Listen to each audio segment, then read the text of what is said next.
ACI 13, Class 1, You working a lot? 2015. Yeah. Well, It's summer, right? yeah. They want to get finished. Are you the boss yet? Huh? Are you the boss yet? I don't want to be the boss.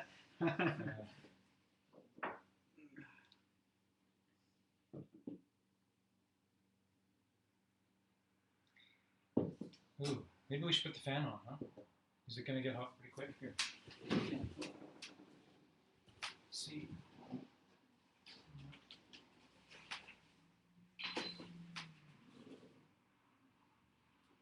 Yeah. Hopefully that will be okay. Yeah. Gets really hot in here. Keep the door open. I think so, to draw the air in. Otherwise, it just gets insane in here. Yeah. Well, here we are, the beginning of ACI 13. Buddhist logic course. Hmm. I'm so excited about it. Okay, well, let's start with opening prayers. Everyone knows them.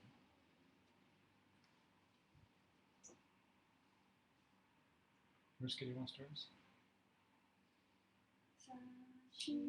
Buki Jokshin Meito Chanri Rabling Shi Nende Genpadi Sange Shindu Mite Uwa Gidro Kunanda Shingla Chuparsho Idam Guru Ratnamandalakam Niritayami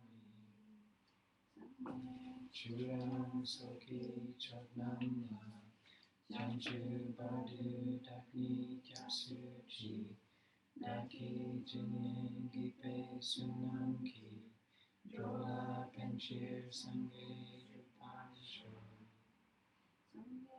Churam Soki Chotnamla Janchu Badu Dakni Kyasuchi Daki Jinye Gipe Sunamki Drola Penchir Sange Rupasho Churam Soki Chotnamla Janchu Badu Dakni Kyasuchi Daki Jinye Gipe Sunamki Drola Penchir Sange Drupasho.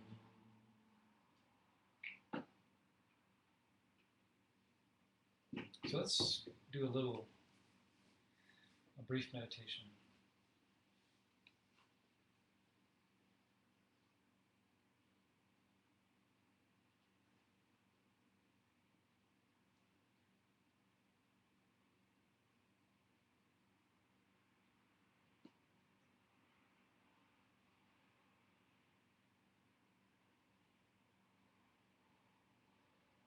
Take a few moments to be aware of your body, your physical body. Just focus on the places of your body that are touching the earth, so you feel the earth element, feel the connection between your body and the earth.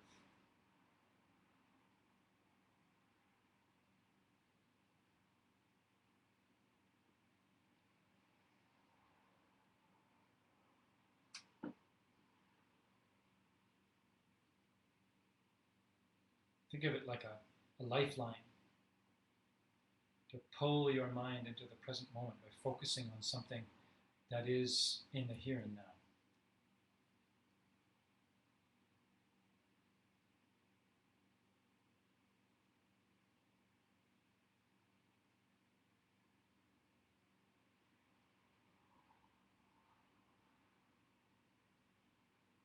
Take a deep inhale. Feel the expansion happen up in the heart area, shoulder area. Lift the crown towards the sky with the in-breath. And then as you exhale, relaxing the shoulders, but keeping the tallness of your spine and the lift of your crown. But not in a militant way, in just an alert, relaxed kind of a way.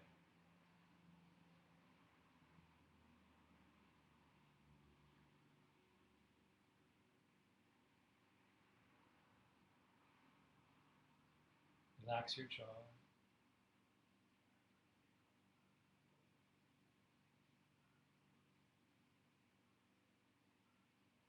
Relax your eyebrows, your forehead.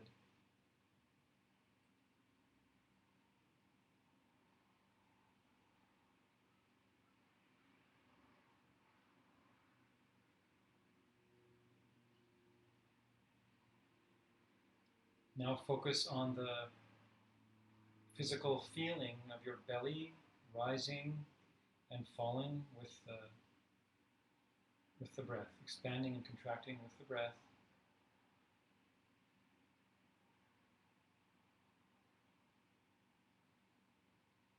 Notice if you want to change the breath and let that go. Simply allowing the breath to be as it is.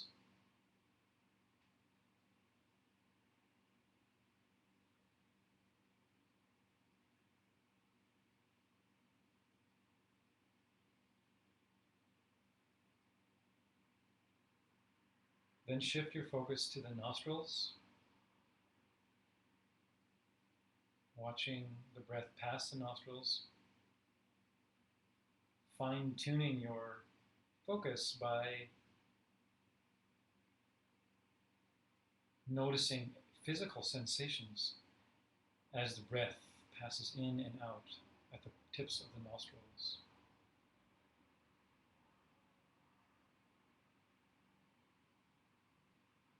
Your target's a little smaller, so it requires a little more focus.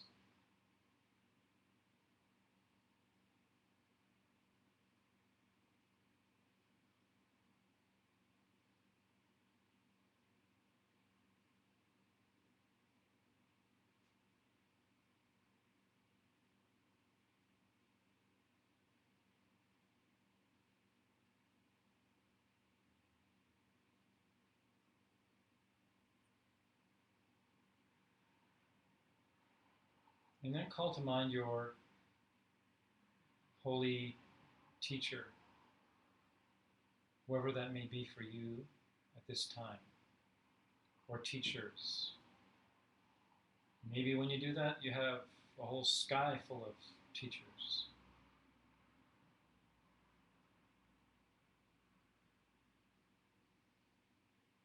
You can never have too many of them.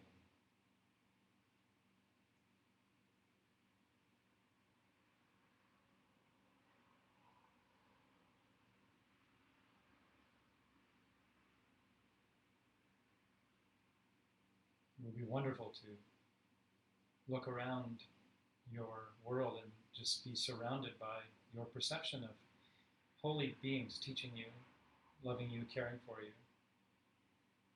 You can walk through the world in humble gratitude.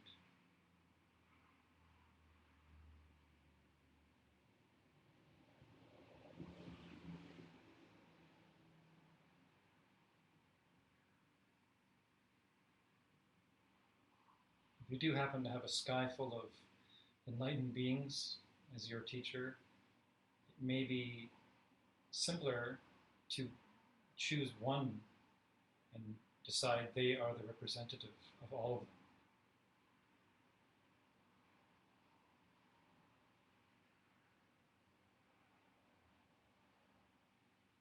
And that they are here to teach you what all of them would have taught you.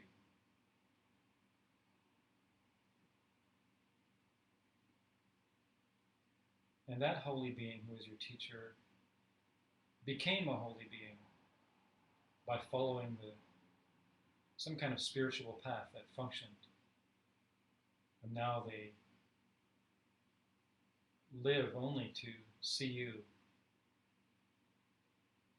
be free of your suffering, whatever that takes. They're willing to stand beside you as you suffer through your own path to enlightenment, as your mind gets assailed by your own karmic events. They stand by you and help you until it clears, which may take years.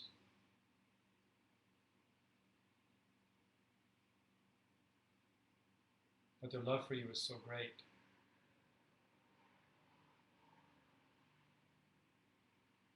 And their view of you is not your view of you. If you see yourself as this suffering person with lots of mental anguish, they don't see you like that. They just see this mental anguish as a speck of dust in your eye, trying to help you get it out.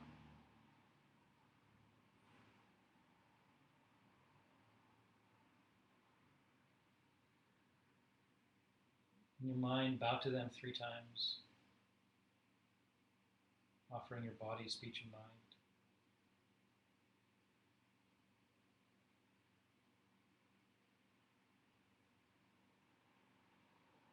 Make them some kind of offering. A great offering would be just the fact that you came to ACI 13, difficult course on Buddhist logic.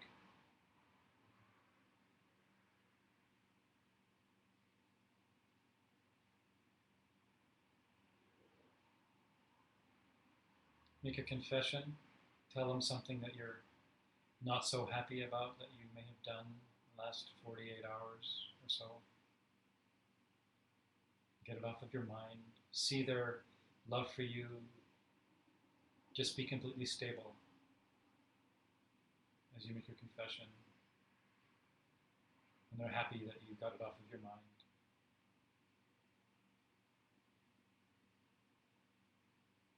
And then tell them about something that you did, that you're happy that you did. Rejoicing in your goodness, your good deeds. How you helped somebody else, or how you took care of yourself in a certain way that you knew would be a benefit to your health, so that you could be of assistance to others.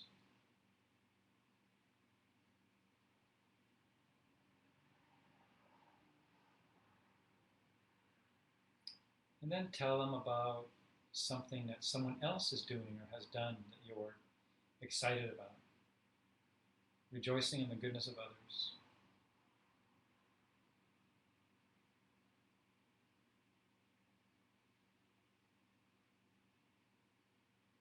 Then ask them to teach you and keep teaching you in ways that you understand.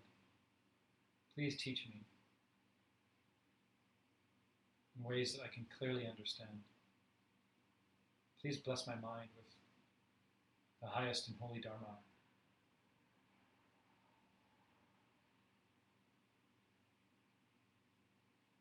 And ask them to stay. Please stay until the very day of my enlightenment. Stay with me until the very end of samsara.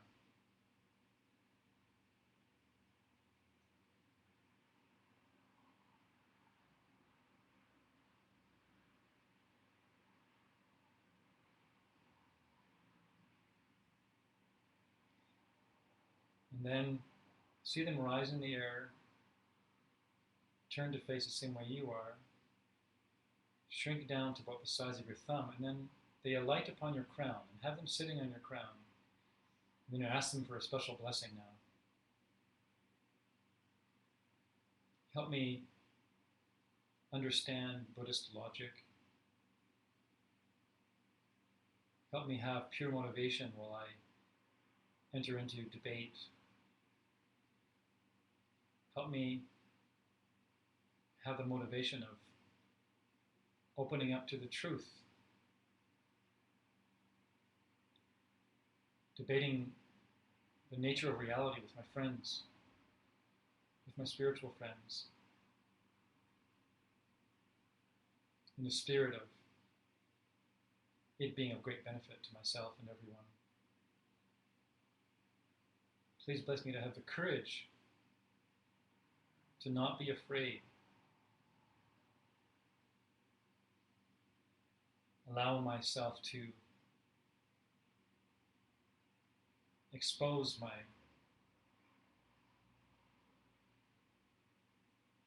mistaken ideas. Allow myself to bring forth my ideas that I'm not sure about so that they can get cleared up in the debate ground in a very sharp and clear way, so that I may be of great help in the world.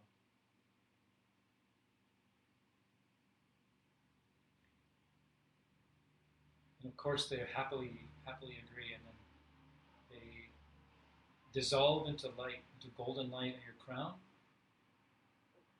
enter into your central channel, the center of your being, and then reappears in your heart chakra, where they sit and enjoying the great environment that is your heart chakra. Because in the inner depths of your heart chakra, the origin of all reality for you is beyond time and space. You can simply make that into anything you want for them. A grand palace made of crystal, an open field of flowers, anything that you fancy. And that can be different each and every day. Maybe there's music playing that you know they like, food there that you know they like.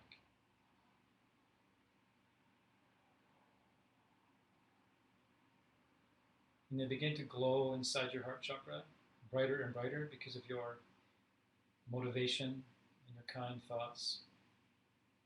This light spills out of them into your heart, and then out of your heart into your body, through your whole body, spilling out the pores of your skin, making you glow brighter and brighter, and then rays of light explode out of your body and touch all beings, and all beings are blessed by your Lama and you. And everyone lights up with happiness and wisdom, and then the light retreats back into your heart. You feel the warmth of the love of your Lama in your heart. And then we'll gently come back, opening the eyes slowly, also trying to remain resting in the center, giving over to the Lama in a way as you come back.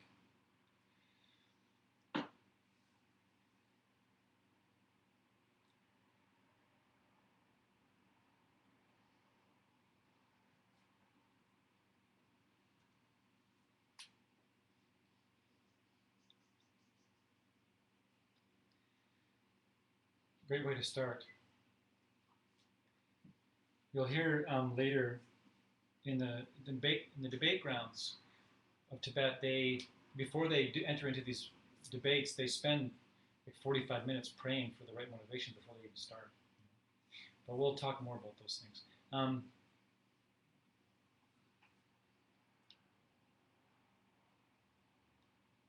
really, really excited about this course. I can't even tell you. I've taken it twice. No, I've taken it once. I've taken it twice, taught it once. This is the second time I'm teaching it. And the reason why I'm so excited about it is because what it did for me and what Buddhist logic did for me.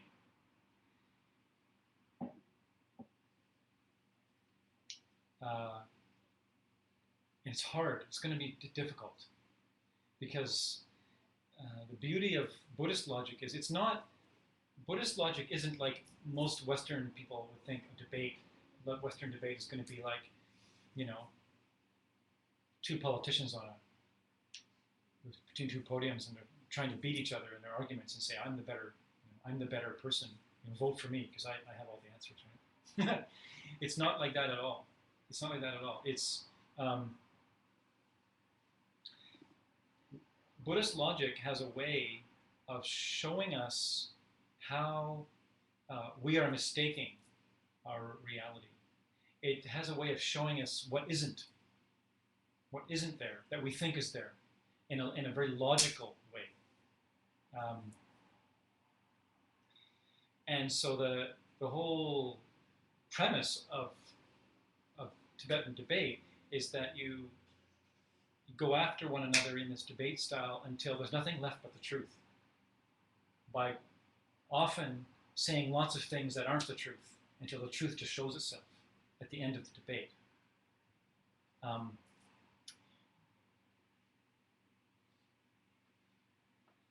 And Three Jewels kind of elected me, and I sort of volunteered to be like the Giku of Three Jewels, which is supposed to be like the debate master of Three Jewels. And it's not because I'm a great debater. That's not the reason.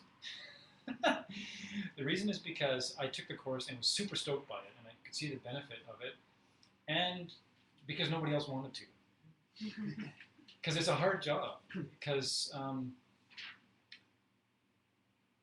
and we used to have, and maybe we'll do this again after this course, is we would have, every once in a while, we would have debate classes, just debate. People show up and they just debate. And that's how Tarnjeet arrived. And she actually stayed. And people that come to debate classes usually are like, okay, I'm just here to watch. I'm not going to participate. I'm just going to watch. And then, but then you kind of pull them in, and then an hour and a half goes by, and they're all lit up, and they're like, "Is it over already? Do we have to end?" And I've seen it happen every time to someone who comes to debate. It's just a very different way of talking about things. And I also think my Lama planted it into my mind, because when they were teaching me, they still are, but the Tantras, part of, if you're taking Tantra, the esoteric teachings, it's a requirement to debate it. You can't, it's a requirement. You don't just get to do your homework. You have to actually also debate it. And so my Lama would debate me in class all the time. I didn't even know how to debate, but he always picked on me, nobody else. Every once in a while he'd pick on somebody else, but very, very seldom. And I believe that he knew, and he did it totally on purpose. And so then eventually, I don't know, I just became really excited about it. So this class is just going to be some broad ideas about an overview of the class, some incentive to debate, and we'll definitely do some debating, even today, just so that you get a taste of what it's like. And just to give you an idea of the power of logic, Buddhist logic, we start out with talking about Gyaltsab. So someone tell me who Gyaltsab is.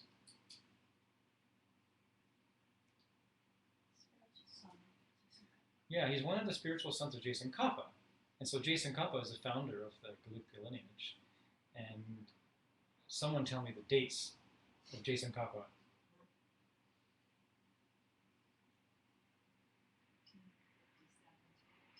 Yeah. An easy way to remember Jason Kappa's dates, his dates are the only dates that I remember of anyone. So, so you don't, like, it's remembering the names of the lamas and the dates of the lamas that's not what's going to get you enlightened, okay? It's good for the mind to just know that this information comes from somewhere that functioned for people, right? And Jason Kappa was one of the greatest Tibetan lamas of all time. And an easy way to remember his dates they are all of the odd numbers in a row: 1, 3, 5, and 7. So when I first started studying this stuff, it was like 1357. Oh yeah, those are all the odd numbers in a row. So you can use that trick. So this is a little story about, so Jason Kappa, big Tibetan hero, and Gyaltsab, I'm telling a little story about Gyaltsab, before he was Jason Koppa's spiritual son. Okay, so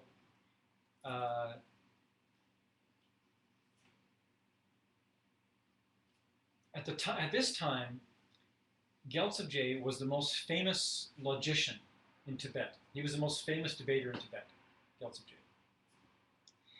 And then he started hearing about the Jason Koppa guy that was showing up, and lots of people coming to his classes, and his classes were growing in number.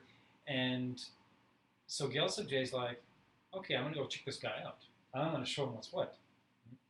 So he hears that Jason Koppa is going to be teaching somewhere in Lhasa. He says, okay, I'm going to go and disrupt the class, and I'll debate him right in class. I'll just smack him down in class. So he puts on his debate costume, gets his big pundit hat on, and starts walking, and he gets lost. He gets lost trying to find this place. And he finds himself in the middle of a pasture somewhere. And there's cows around. And there's a young girl there who's tending the cows. And she's all disheveled, and her hair's dirty. And he goes up to her and says, I'm looking for, let's get this right. But yeah, he says, do you know where Big Nose is teaching tonight? No. Because apparently his enemies would call him Big Nose. See, this is because he had a big nose. Apparently Jason Koppa had a big nose. They called him Big Nose from the East because he was from the East, right? So he said, do you know where Big Nose is teaching tonight? And she says, what do you mean Big Nose? Just, that guy, that Sung Kappa guy who's been teaching. She says, no, I don't know. But aren't you Gyaltsab? Like the famous Gyaltsab? The famous logician? And he's like, yeah, that's me. I am that guy. Right? And she says, oh, great. I've always wanted to meet a great logician because I have this question in my mind. It's burning in my mind, and I really want to know this answer. And he says, don't worry, I can answer any question in Buddhist logic. And she says, okay. So she points to a cow, and the cow just happens to be in the middle of taking a poo. And she says, this is what is really bothering me. When they raise their tail and the poop comes out, it's kind of going up. And then when they're done, it falls down. The poop falls down. And I was wondering, which is the top of the cow patty and which is the bottom? What's the top and which is the bottom of the cow poop? Because going out it's one way, and then coming out it's the opposite. I can't decide which is the top and which is the bottom. So Gyaltsab was like, okay, and he contemplated for 10 minutes. And then finally he was just completely stumped, and he had to say, well, I don't know. I can't answer your question. And then he turns around, I can't answer you. And then all of a sudden, she transforms in front of his eyes. And she becomes this radiant, golden, blazing, deity, beautiful in golden light, holding a stick of incense and looking at him. And she says, I don't know about any big nose, but if you're talking about the great, glorious, incredible master of the world, Jason Koppa, he's just teaching over here. And then so and yeah, and then so he goes, and there's a kind of a moral of that little story. One of the reasons why we learn to debate is because you never know who someone is. You can never know who someone is, right? And unless you're a Buddha, unless you're a mission, you never know who someone is. You never know how they see themselves. And just because someone doesn't appear to have certain good qualities doesn't mean they don't have them. And that is one of the important things about logic. So we don't go into it in this course, but I'll just sort of quickly say he does go there, and he goes in there and he's like, okay, I'm going to smack down Jason Koppa. But he hears 3 sentences come out of his mouth, and he just goes down and bows down to him and becomes a student like that. And that's how he instantly became Jason Koppa's student. But of course, and so Gyaltsab, he's like big guy, and he bows down to Jason Kompa. And so Jason Kompa then took him on as a personal student and taught him everything. Taught him the whole Lam Rim, taught him Buddhist logic, taught him all the Majjhimika teachings, all the teachings on wisdom, taught him all the tantric teachings. And the reason why the story is in this class is because Gyaltsab, in his books, says the kindest thing that Jason Kompa ever taught me was Buddhist logic. Was the greatest gift he ever gave me. So that's saying something. That's saying something. Because it's like being taught how to think like that teaches you how to use your own mind to unravel deceptive reality. To see how objects are appearing and why and how we're labeling them. Which is essential if you want to see emptiness directly. In order to see emptiness directly, we have to be able to understand how it is that we're projecting onto objects. And we're going to go into a lot of those in this class, ways to understand that. And so if your teacher can teach you ways to do that, then that's the kindest thing they could do for you. Because you can unravel your own reality. And once you go through the door of seeing emptiness directly, you're home free at that point. You've passed through the door, and it's only a matter of time after that point that you'll become a totally enlightened being. So now I'm just going to quickly go over the course outline. So each class will be divided into 3 parts. One part will be a topic that we debate. The second part will be format of logic, or formal logic. Like, how do you make a good reason? How do you debate? How do you know a reason is a good reason? Things like that. And then in the third part will be directly about debating itself, like debating techniques, like how to stand, how to throw your opponent off.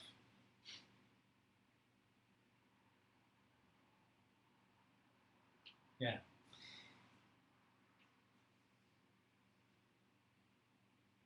Because in the monastery, they debate every day, except for Tuesday, which is market day. But they debate every day, sometimes twice a day.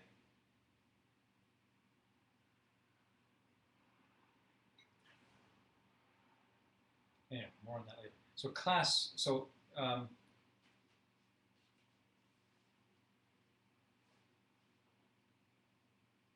so today is going to be like an introduction, and we'll talk a little bit about debate, and we'll have one little idea that we're going to. Today's a pretty light class, so it's good that people that are missing this class, because we're not really going to get too heavy. We'll have some fun, but we're not going to get too heavy. Class 2 is going to be how to classify all existing things, which is convenient. How to classify all existing things, and so that we can talk about them. The logic subject will be how to make a logical statement. And the debate technique will be how to do the debate dance, the stance, and how to use the mala and everything. And you should all bring a mala, a rosary. If you don't have one, I know there's a couple here that are extra, and there's probably one. So if you can, you should bring one with you. Class 3 will be the famous Chi Tedrak, which is quality and characteristic. This is a very, very, very important idea about how it is that we are seeing objects and labeling objects, and how we're doing that on a constant basis.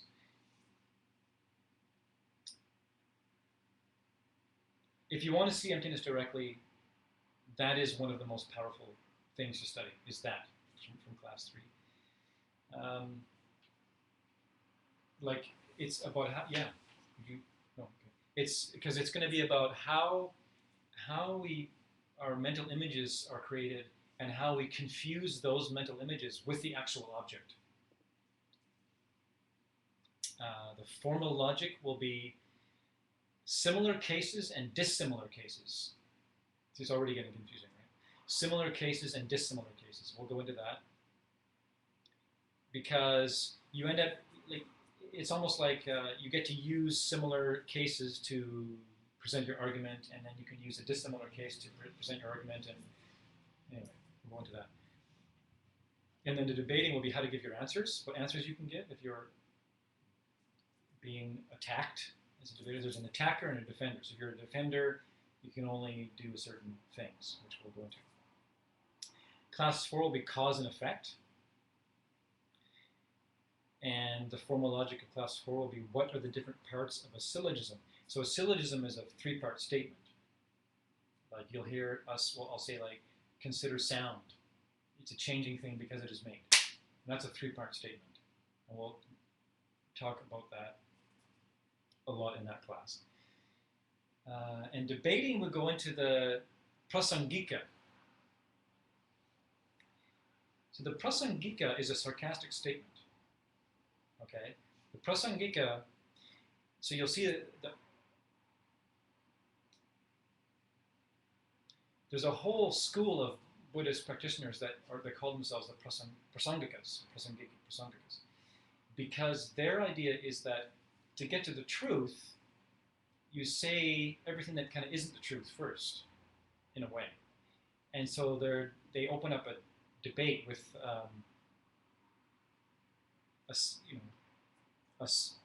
something ridiculous like emptiness is just black space that you put your mind on. Emptiness is just black space that you put your mind on, and then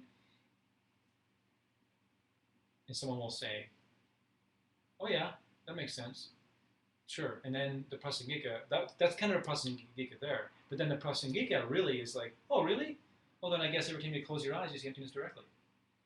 Like, they start to bandy words around like that so that it's like getting bludgeoned. It's like forcing you to think in double negatives and negatives so that you can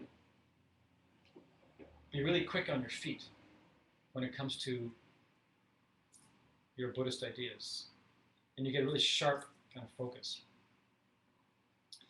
Class 5 will be the mind and its objects. The mind and its objects.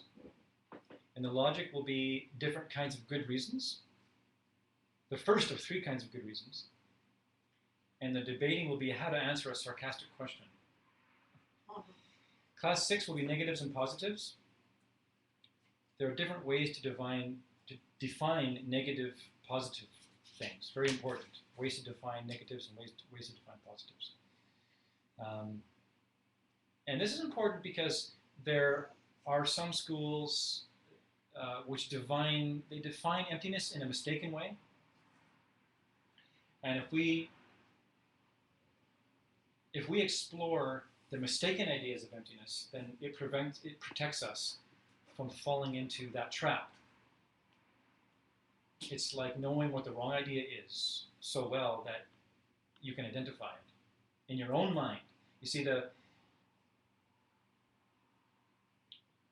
here's the glory of this course, is that you're never really debating with anyone except yourself. Because what this course is doing is flushing out. It flushes out all of our mistaken perceptions of reality that we didn't even know were there. That's what it does. And in the readings, the reading of the binder is really, really crazy.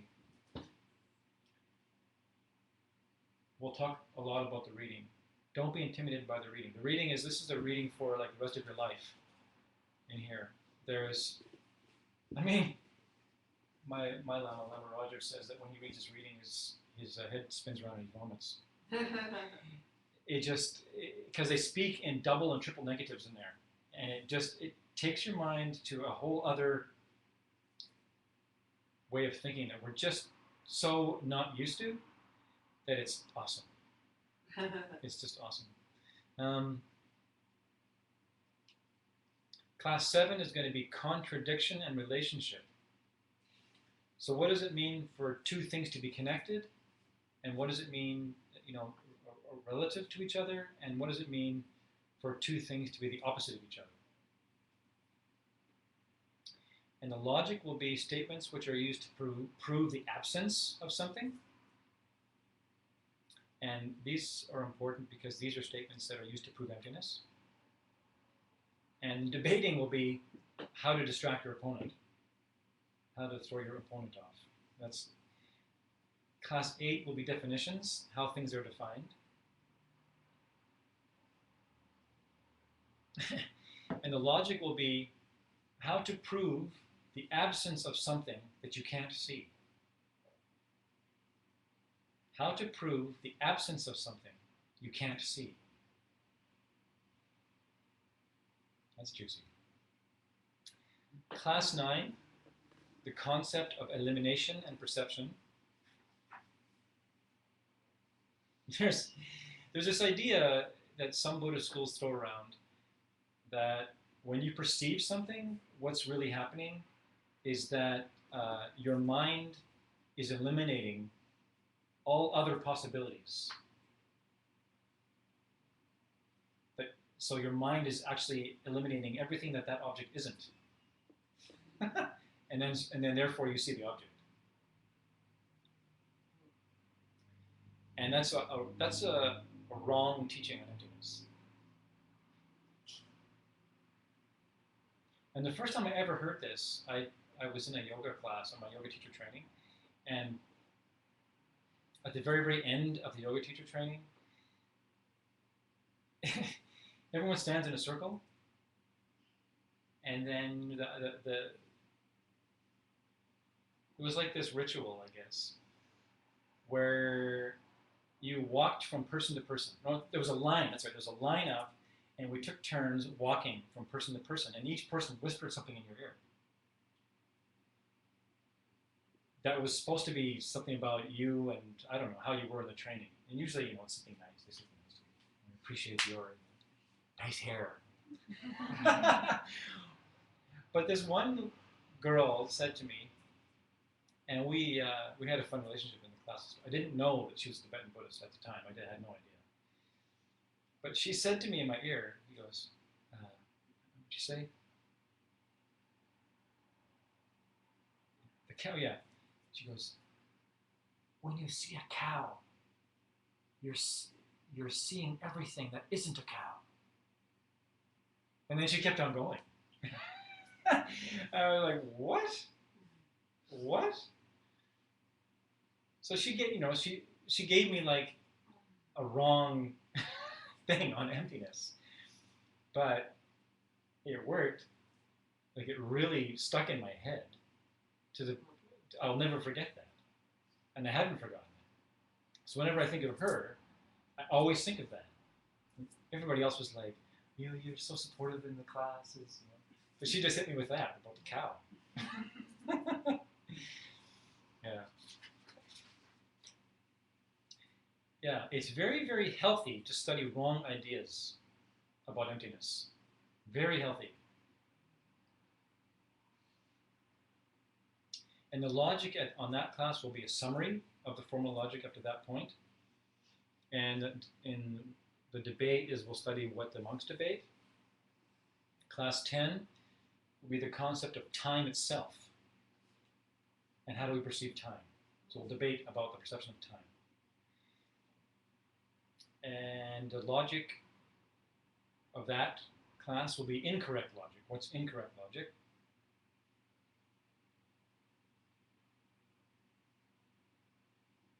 Yeah. So that's all the awesome things we'll be doing in the next 9 classes. So where do you suppose Buddhist logic started? The Buddha. Mm-hmm. the Buddha, 500 BC. He was a master logician, Buddha. So, just to give you an idea of how important it was back in those days for people debating, was in ancient India, the representatives of different religions would come to like the court of the king, and they would debate their religion. And whoever like won the debate, like the whole country would have to like change and follow their religion. So they didn't, you know, that's how much weight they put into this. If you could out logic somebody and prove logically that, you know, my religion is the way, then the king would say, okay, we're dropping this thing, and we're gonna pick up this thing. And sometimes the Buddhists lost these debates. But if they ever lost the debates, they would send in like a heavyweight, like Ari Nagarjuna, for instance. They'd send in a heavyweight from Nalanda University to come in and just like clean up. they'd be back to Buddhism. You know, it's like. And there's one famous debate, actually, Kamalashila from India, representing the Indians, and he was debating Hasham, representing the Chinese. And it was all about how to meditate. And the battle went on for weeks, apparently. And Hasham's approach was, you meditate on nothing. And that's the technique. You close your eyes and meditate on nothingness. You just meditate on nothing. And that's the method. And Kamalashila wasn't any of that. And he debated him, and he defeated him. And they say that how he won the debate was he finally hit him with, I don't know how it took weeks to get there. Well, you will understand how it took weeks to get there when you start debating.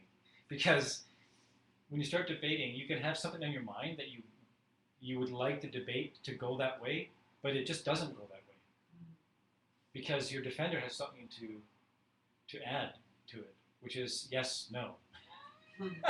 Which can totally send you sideways, and you have to like bring your way back. And it's very, very great. But Master Kamalashila was saying, okay, well, if your method works, if your method is the way to achieve enlightenment, then I guess we can all easily achieve enlightenment simply by closing our eyes and like thinking of blackness, and that will do it.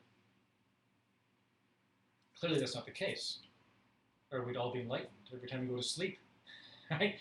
And so then Kamalashila they followed his way of meditating, and to this day, Master Kamalashila is a big guy in meditation in the Indian scriptures.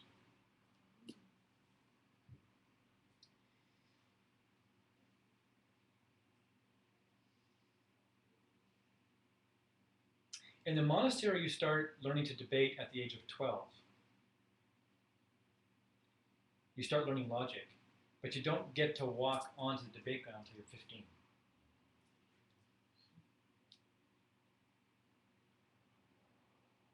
So now a little bit of homeworky kind of stuff, which is we need to know the books we're going to be using, okay?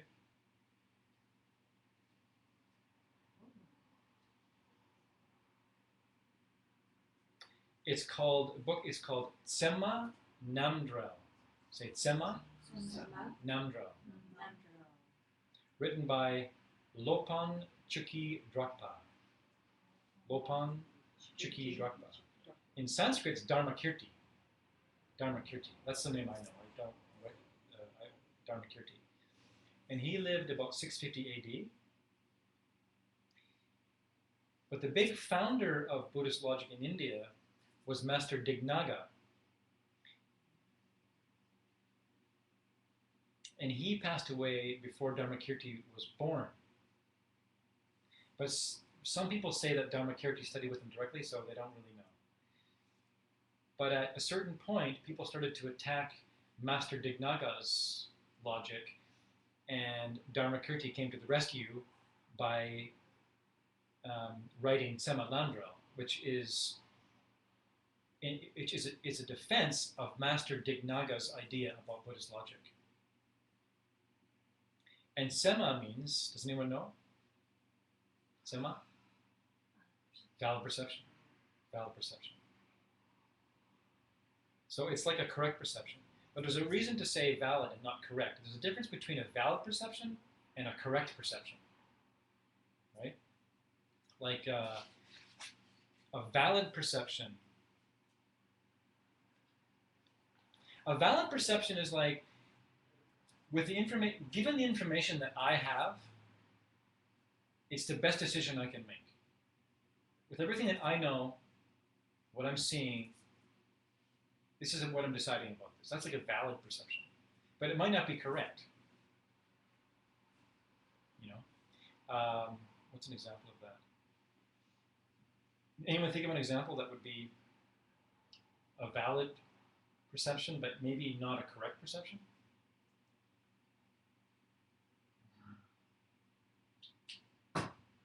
Just thinking that clockness emanates from the clock. Yeah. Yeah. That's one of the very, very basic ones. You look at the clock, it looks like a clock. That's valid. You're validly seeing a clock. It's not correct if you don't understand that that clock is not totally correct. You know? And then we do it all kinds of ways too in life. Like maybe we meet somebody for the first time, and they're like grumpy, and then you have this valid perception of them being this grumpy person. You know, okay, this is a grumpy person, and they don't even like me. In fact, they find me annoying, and they don't like me, and then you go away thinking they don't like me. And so you have this valid perception of this situation, and then later you find out they had a backache. They've had a backache for weeks, and they're irritable, and they like you just fine. You know? And next time you see them, they're in a good mood, everything's fine, and they're like, hey, nice to see you. So it was incorrect, but it was valid, and this happens all the time.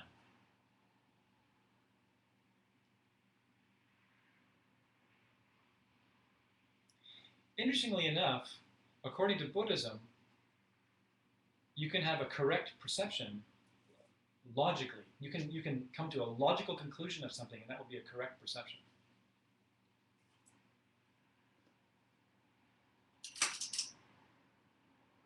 So Sema is a study of valid perception, and Namdrel means commentary. So Master Dharmakirti's book is called A Commentary on Valid Perception. And valid perception is a code word for Master Dignaga's original word.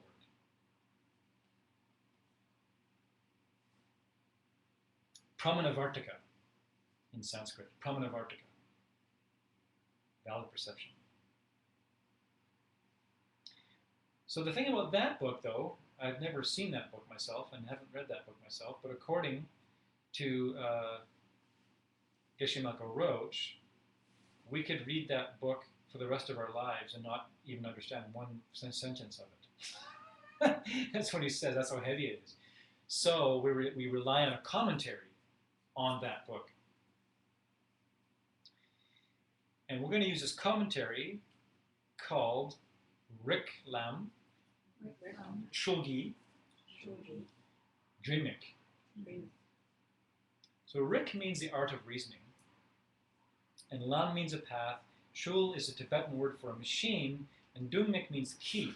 So the book is called The Key for Starting the Logic Machine. The Key for Starting the Logic Machine. That's the name of the book. Written by Purbachok, Jampa, Sultram, Gyatso.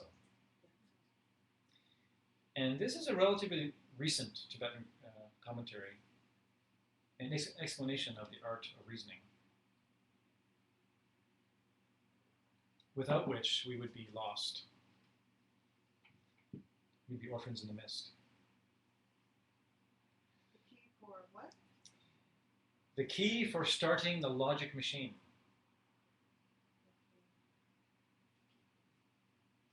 And Perpachok Jumpa Tsotsum Gyatso, he was the teacher of the 13th Dalai Lama. So he's a happening fellow, or was a happening fellow, right? And his dates are 1825 to 1901. And this is a standard textbook used in Tibetan monasteries.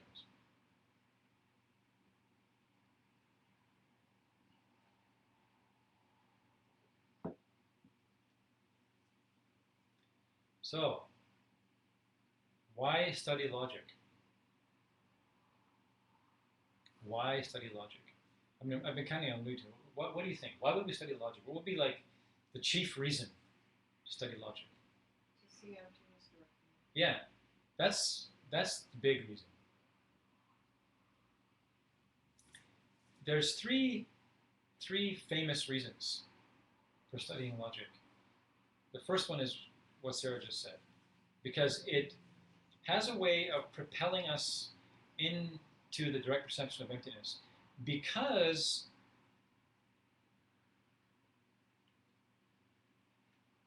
debating these ideas on the debate ground, and those of you who have had debated a bit know this, they say that 2 hours of debating, I don't remember the number, but it's 2 hours of debating is more efficient and quicker than 20 hours of study.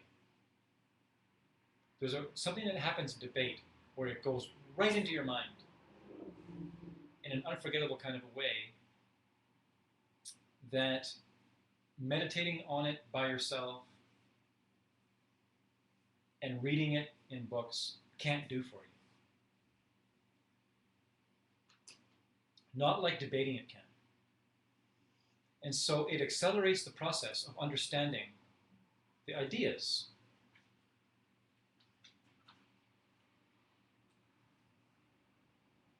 Especially about the study of mental images, logically. Because what if you're on the debate ground and you can keep logically in like this heated and fun debate, keep proving to yourself that the way things are appearing to you can't be the way they seem to be. As you go through your life, it's just going to be easier and easier for that illusion to lose its grip on your mind, because you'll be letting it go. Because it's that illusion that we're hanging on to, you see. That illusion needs our participation in it in order for it to be.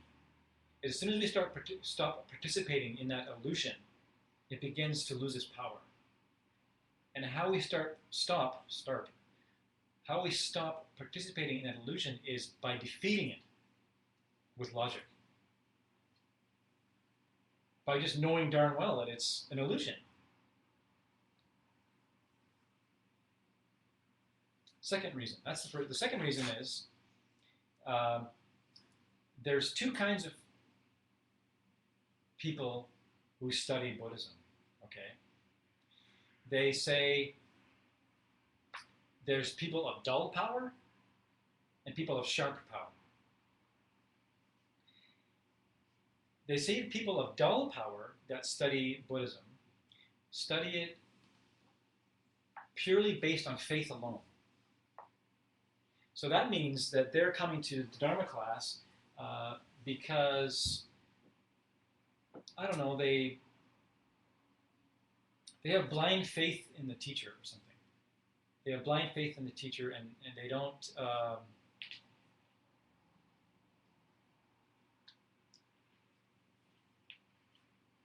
check the ideas. They don't check the ideas to see if they fit their own truth and if they're functioning for them. And they're following Buddhism because they like the teacher.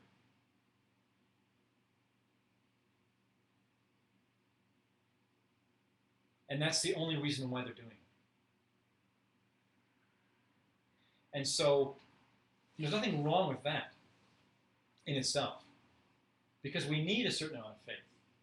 We need a certain amount of faith before we have the understanding. And it's helpful. It's helpful if someone is teaching the ideas that look like they've gotten some result from the stuff that they're teaching. And that can be a very enticing way to be drawn to the teachings. But if we don't think about the things that are being taught and logically prove these things to ourselves, like logically prove karma and emptiness to ourselves, if we just take it at face value, oh yeah, if we just think, okay, karma is true because my teacher said so, and we don't think about it. Things are empty because my teacher said so, and we don't think about it, and we can't prove it to ourselves, right?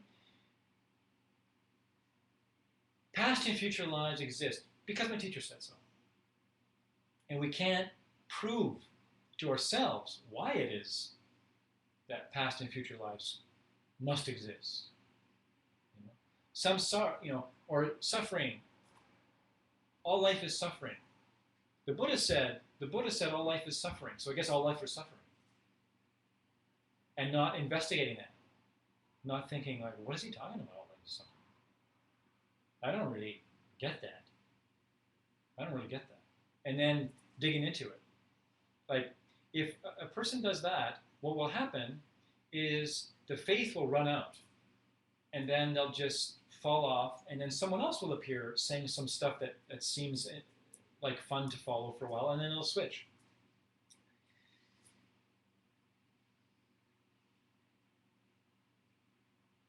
But if you logically get it, and your teacher is helping you with that, and your teacher helps you get there, then you're firmly grounded. Then you're like, okay, I'm here because these ideas make sense to me. These ideas seem like something that will work for me and be a benefit to other beings.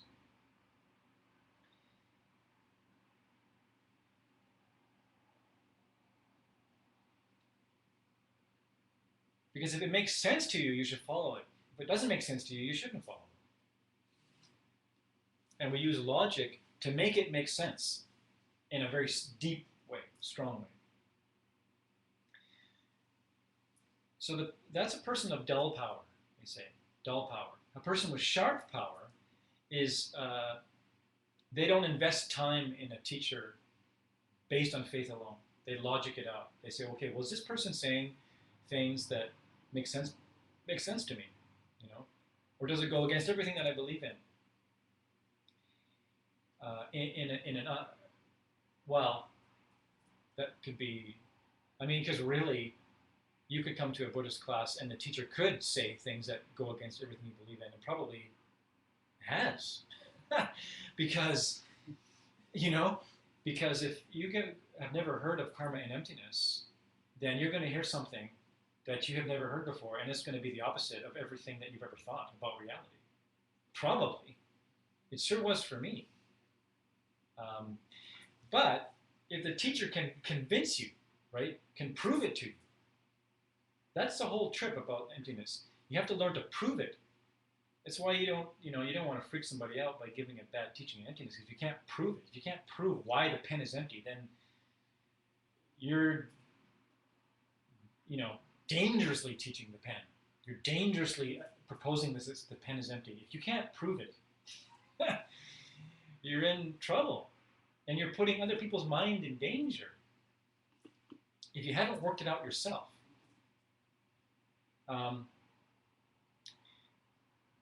So a person of sharp power, they have spiritual IQ, and they have high spiritual IQ and a high intellectual IQ. And we're supposed to be like that. We're supposed to have faith and logic it out, so that our faith then grows in strength.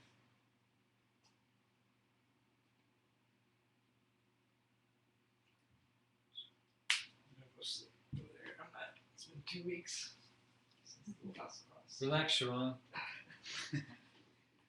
Yeah, good. Awesome. So Maitreya, one of the things that he said in his texts, in Maitreya, who's Maitreya anyways? Who is this Maitreya? elusive Maitreya character. Is he the next Buddha? Some say. Some say he is the next Buddha. He's in the batting cage. he's just about to be the next Buddha. And some people say he's already a Buddha.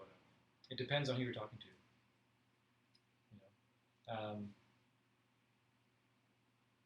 In a sutra class, he's the next Buddha. In a tantra class, he's already a Buddha. Go figure.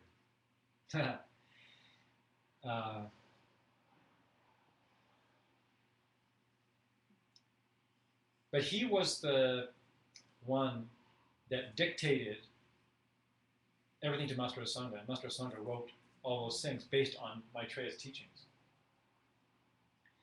And Maitreya said, I didn't say my books for people of dull power. I said them for people of sharp power. That's who I want to study my books.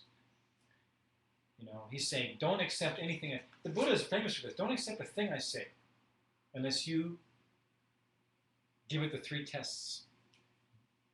Unless you burn it in the fire first, unless you, you're supposed to test it like gold. Scratch it to see if it's real. Burn it to see if it's, I don't remember now what they are. There's 3 tests. Anybody remember what the 3 tests are and what they're supposed to be? You're supposed to scratch it, burn it, and cut it. Is that? Yeah. You cut it so that does it fit your own idea? Right? Does your own logic, does it fit your own logic? You burn it, and is it real gold? You melt it. Does it fit your own experience? Is it totally contradictory to anything that makes any sense to you at all? Or does it fit with everything that you've been taught and everything that makes sense to you as a valid path? Yeah, you bite it, which I think is like scratching it, right?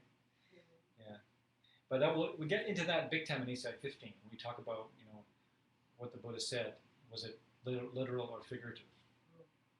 Because he said a lot of crazy stuff. Like he said, kill your parents. Right? He said, kill your parents. He did not mean go murder your parents. He meant something else. He meant lose your attachment to this life.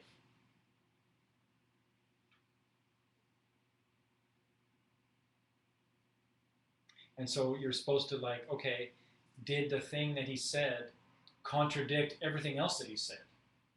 Okay, if what he said contradicts everything he said, he must have a reason for saying that. What could the reason be? And then you're supposed to decipher it. And the Sakya Pandita, who lived around 1200, one of the greatest scholars who ever lived in Tibet, the founder of the Sakya tradition, he said, the only people who are qualified to keep Buddhism safe in the world are people who understand logic clearly. So that's really the second big reason is in order for Buddhism not to disappear in the world, we need to know how to logically explain it so that it makes sense for other people. We need to be able to give a very correct explanation of emptiness. And we need to understand what's not a correct explanation of emptiness so that, it's not my fault that Buddhism just died in the West or died in the world. But somehow, because I used my logic and can explain this or that, can explain Buddhist ideas, that somehow, in some small way, I helped Buddhism stay alive. In a way that is functioning. Because if Buddhism is explained and taught in a way that's not quite right, then it's like the machine doesn't function properly. It's like a car that's missing a part, It's a car it's a beautiful looking car, and it's got all the right components. It looks like you turn the key and nothing happens. There's something missing in the engine. And, it's like Buddhism is like that. We should be able to logically lay out why we should be kind to other people. And how is it? We should be able to say, well, here's why we should be kind to other people. And here's why we shouldn't be unkind. And here's how karma works, and here's why karma works, and here's a method to become an enlightened being, and here's why it works. Versus just spouting off things, oh yeah, do this, and not without understanding why. Because then it will just become jargon. It will become weightless, and we won't be able to help people because it's hard. Have you noticed? It's tricky to stay with, well, I think for anyone, it's tricky to stay with any one thing for a long period of time. Let alone something that is so radically different and contradictory to all the ways that we thought we could get happy. So contrary to all the ways that we were so invested in.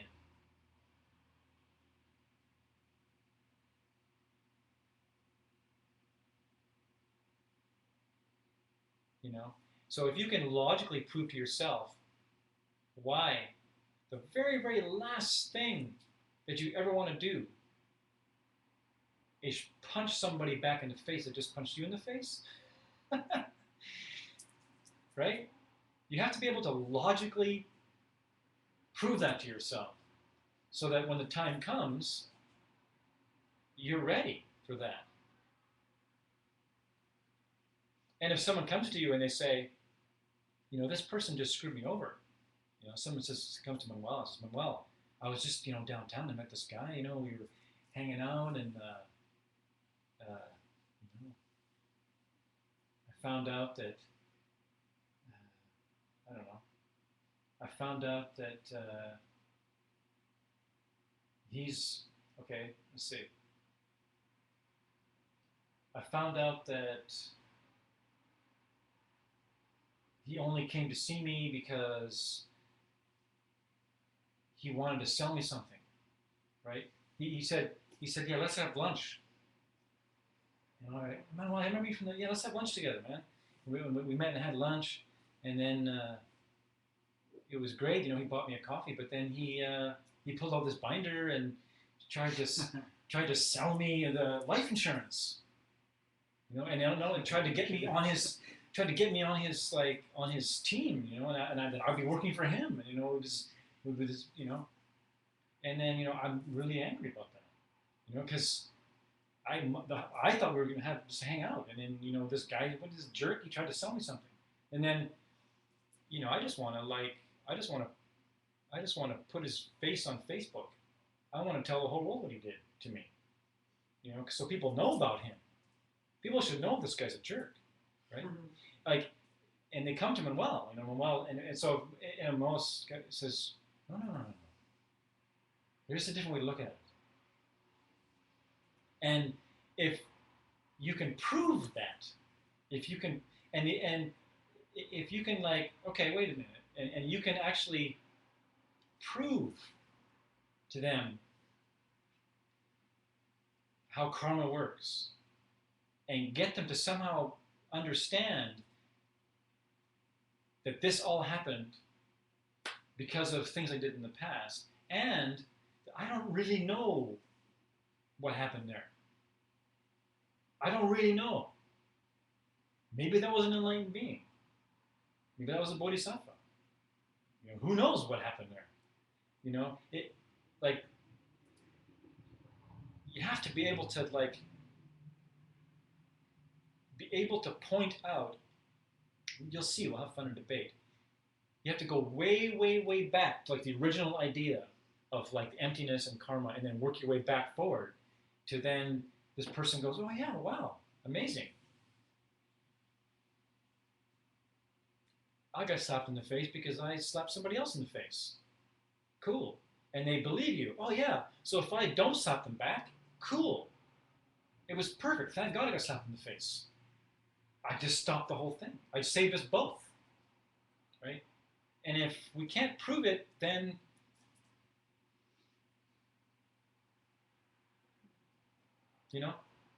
it's not going to hold much water. And we'll fall off. We'll fall off the path. And then we'll be like 20 years down the road and reading an Archie comic and going, this Buddhism thing I was doing 10 years ago, it was kind of cool for a while. I wonder what they're all doing now. That's how it happens. That's how it happens. It's like, and it happens slowly. It doesn't happen like, it's not going to happen like, logic saves you from this and that. Like, Jesus said this to somebody. Oh, how does the lamb? Right. Okay. So, I'm tending my sheep. I'm a sheep herd, and I'm tending my sheep, but I lost one of the sheep. And he says to Jesus, how is it that a lamb can be in amongst all his family and friends and then just find himself alone and lost in the middle of the mountain somewhere? The entire flock is somewhere else totally. How does that happen? And Jesus said, one blade of grass at a time.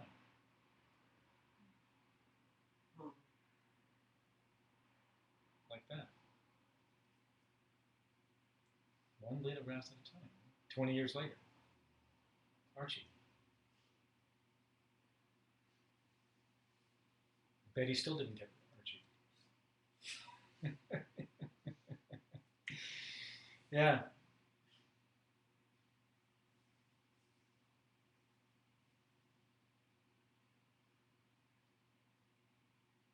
Very cool. Third reason to study logic.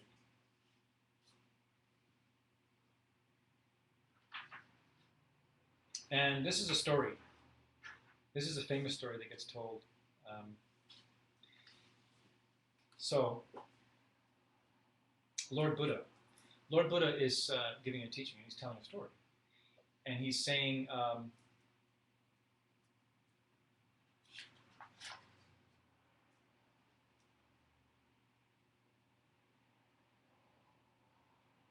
in the time of the former Buddha. So, here's the Buddha speaking about a past life that he's recalling.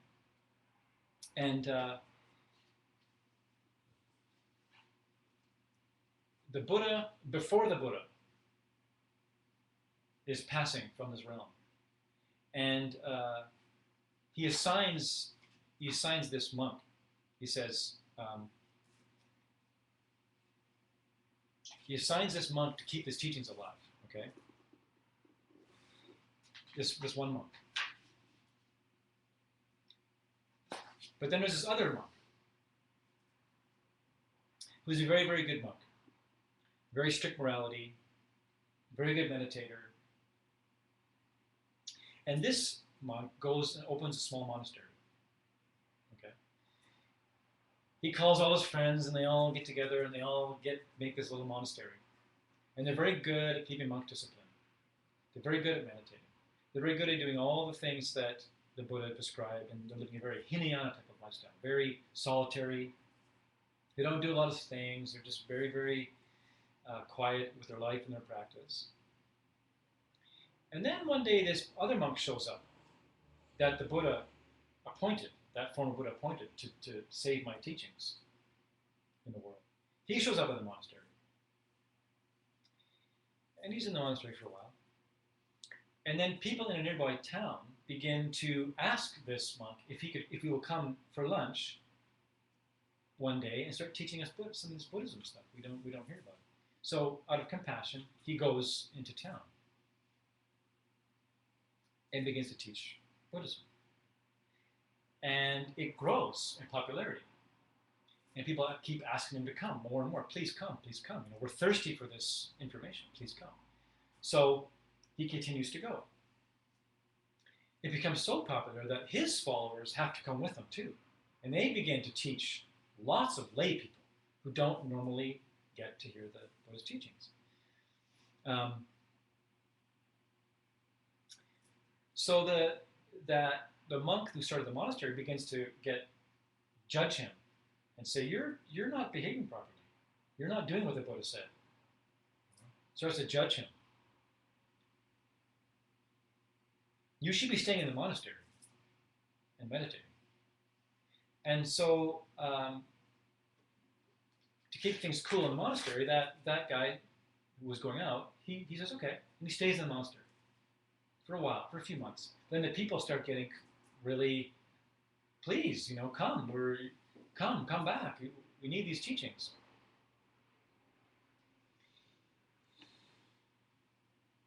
And the first monk who started the monastery, he's like, don't go, you say you're teaching, you say you're teaching, but I don't know what you're doing out there. You just stay here. So finally, the people beg enough. So he says, no, I'm going out. And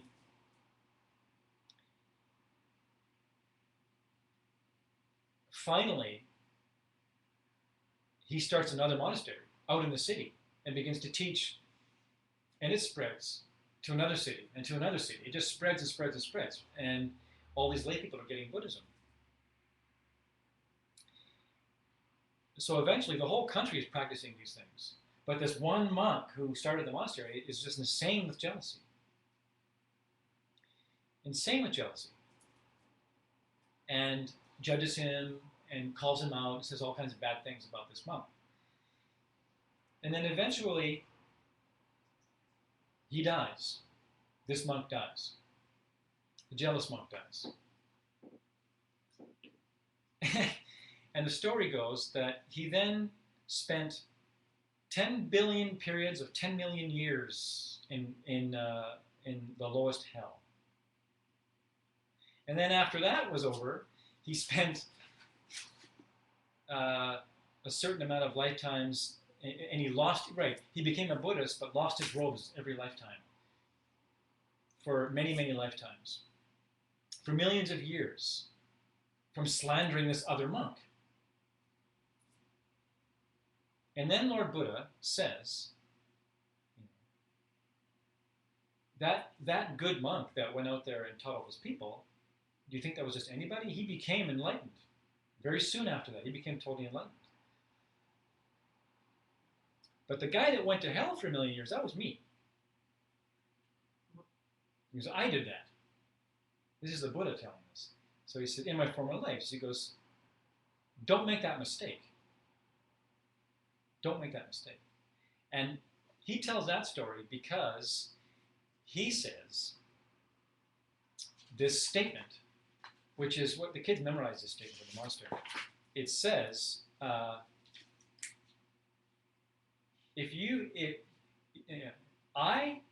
or someone like me can judge another person. But someone who is not like me should not judge another person, or they will fail, and they will fall. And that's the third reason to study Buddhist logic. Because if we can prove to ourselves that just because someone doesn't appear to have certain good qualities, doesn't mean they don't have them. That will save us from judging other people and save us from going lower and lower and lower in our mind and then getting grave karmic results from judging other people because we assume that they don't have good qualities and then we assume they have all these negative qualities when really we're not omniscient, so we don't actually know. And logic proves to us that we don't actually know. It's very, very cool that logic proves to us what we don't know. Because if we don't know what we don't know, then we're screwed. If we don't know what we don't know, then we'll keep on not knowing what we don't know, and we'll never know. So if logic can show us very clearly what we don't know, then we'll know something. Right? Because what's left? If you strip away, right? If you strip away the illusion, what's left? Ultimate reality. If you strip away the misunderstanding, what's left? Understanding. It's very, very cool.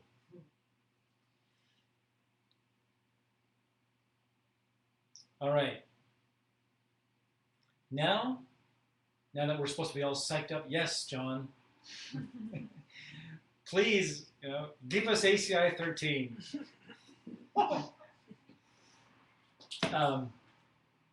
We're going to get a little bit of formal logic. And this is it. What do you suppose is the definition of a reason in Buddhism? What is the definition of a reason?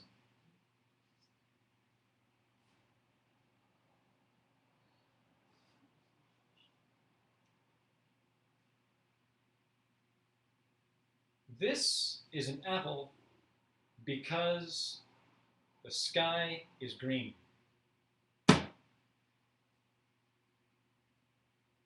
Yeah, this is an apple because the sky is green. The reason why this is an apple is because the sky is green. It's not an apple? The sky isn't green, so it's not an apple then. No. That's not reason why it's not. You've decided it's not. I just gave you a reason. It's not a valid reason. It's not a valid reason. But is it a reason? So, what's the definition of a reason? Anything. Anything you put forth as a reason. That's it. You can use anything as a reason. It doesn't mean it's right.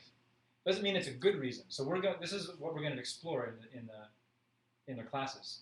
Is we're going to define what qualifies as a good reason and what is not a good reason. It's so much fun. Because we think that way. You'll see. We come to all kinds of crazy conclusions for bad reasons. For reasons that don't add up. And we're going to learn in this course how to check our reasons to see if we're Kismet's going for Sharon's water.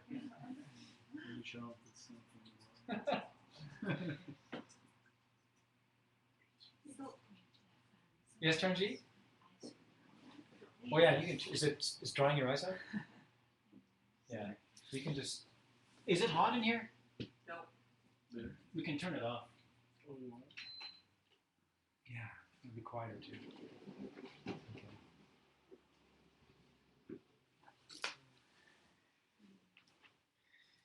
I mean, you can use. It doesn't even have to exist, like the green sky, and you can use that as a reason. So this logic is only if, what I understand from the past is, only if you agree. So if you're debating with another Buddhist or Buddhist student, Yeah. right? Yeah. So you can't use this particular logic outside of this. So you're talking about the beautiful subject of common ground, which is what we'll talk about a lot about this. This is very, very cool what Turnji just said, and we're going to really go into it in later classes. But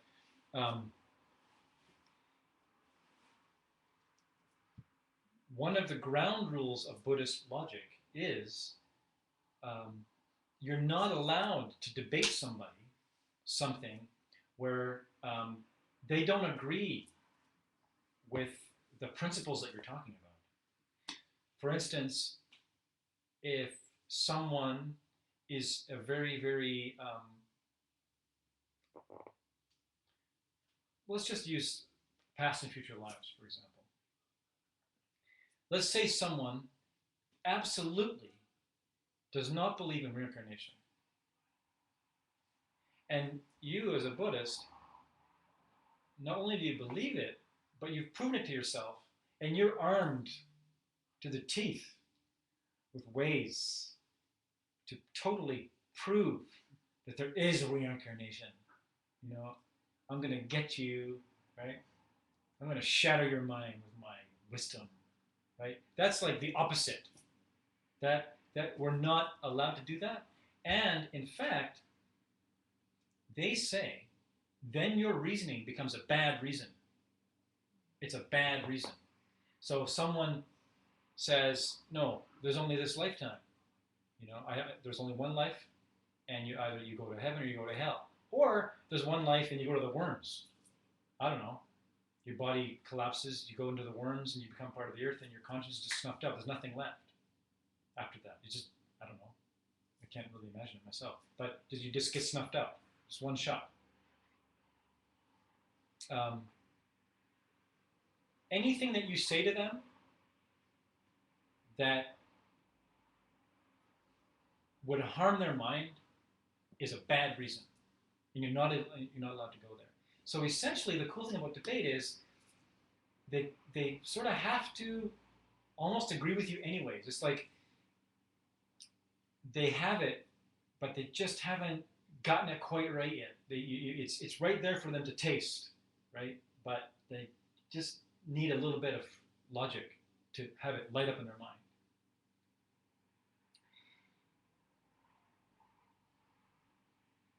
So, very, very important to know that a bad reason could simply be bad motivation. Could simply be that.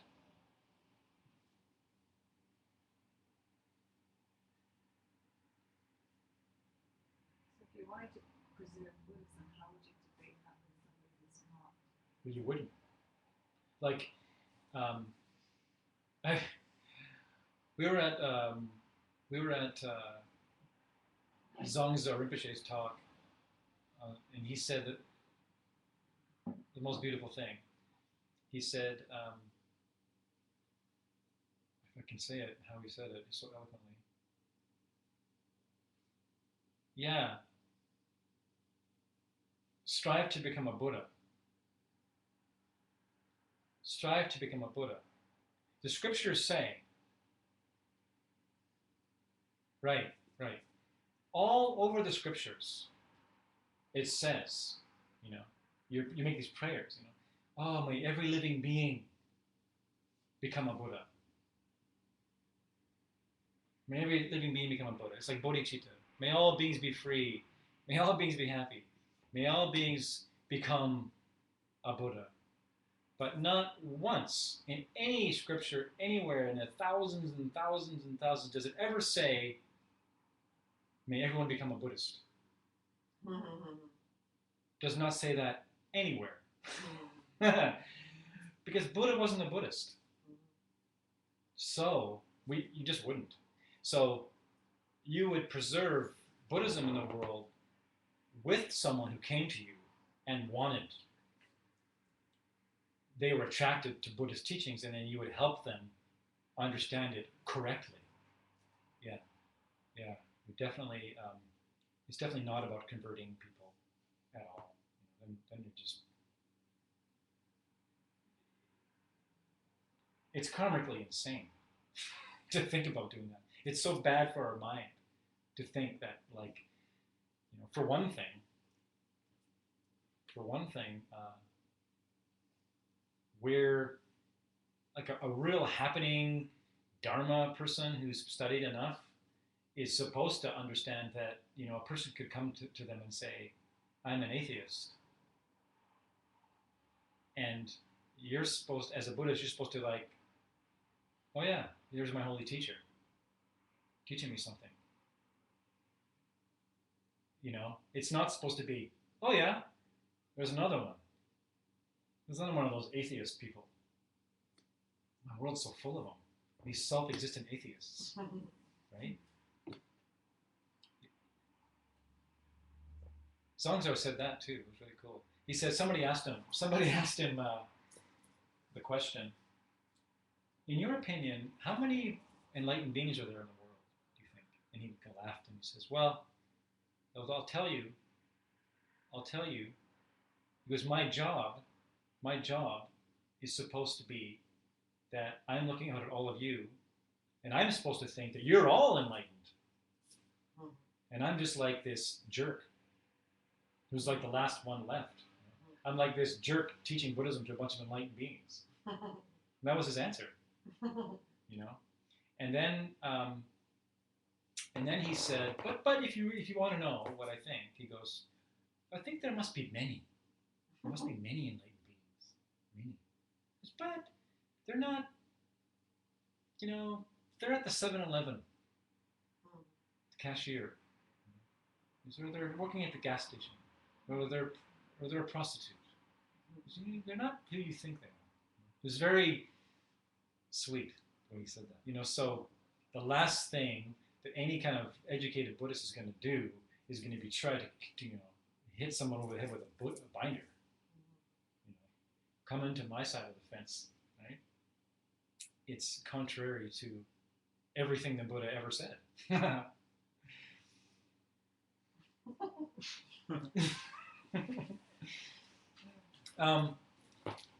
So just to get a little glimpse,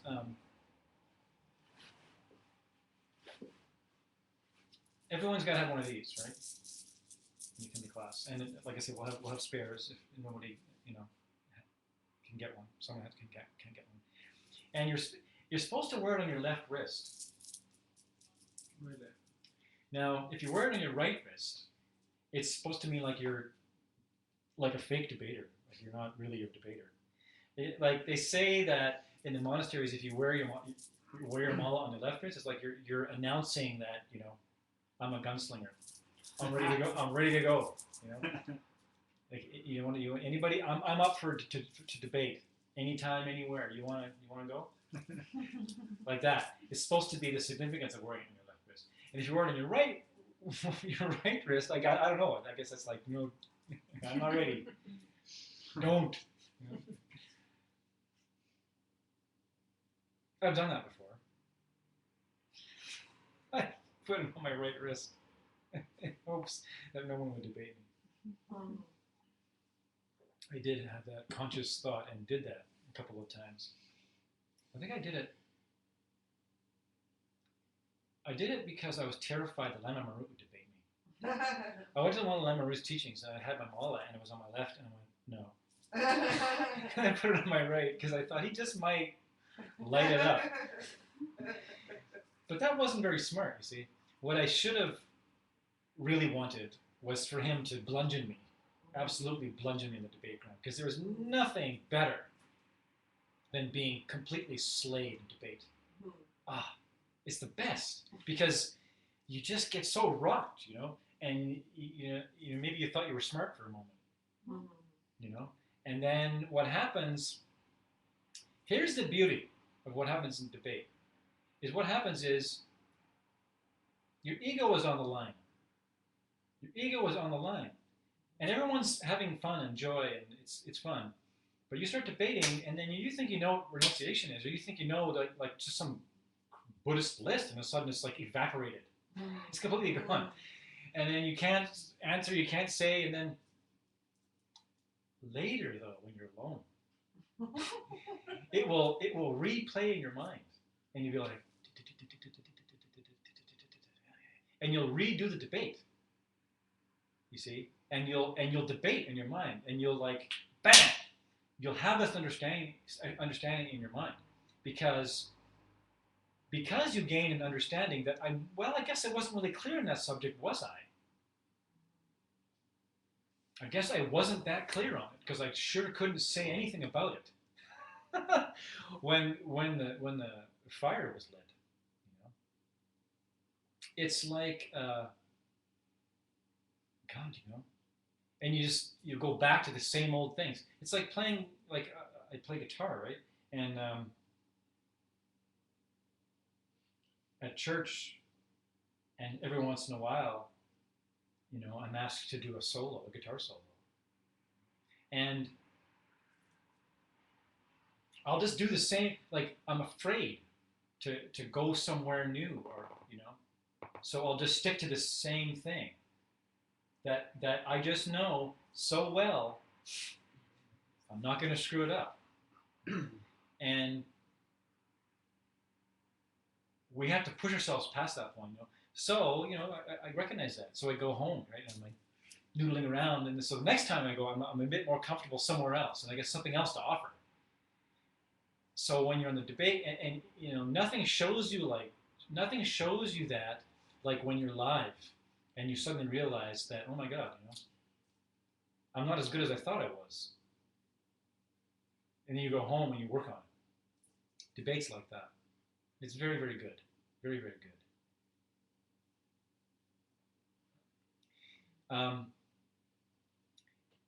In the debate ground, what happens, in the monastery, when they debate, this is just a story from Geshe-Maka Roach describing what it's like. They start ringing this gong, boom, at a certain point. And the gong gets more and more rapid, like boom, and then a minute later, boom, and then half a minute later, boom, and then it goes boom, boom, boom, boom, boom, boom. It starts going stronger and stronger, and everybody, all these monks run to the debate ground. And by the time it's over, everyone's supposed to be sitting down. And you can't bring a scrap of paper. And you debate what you learned that day. So, debating is not about showing people what you know.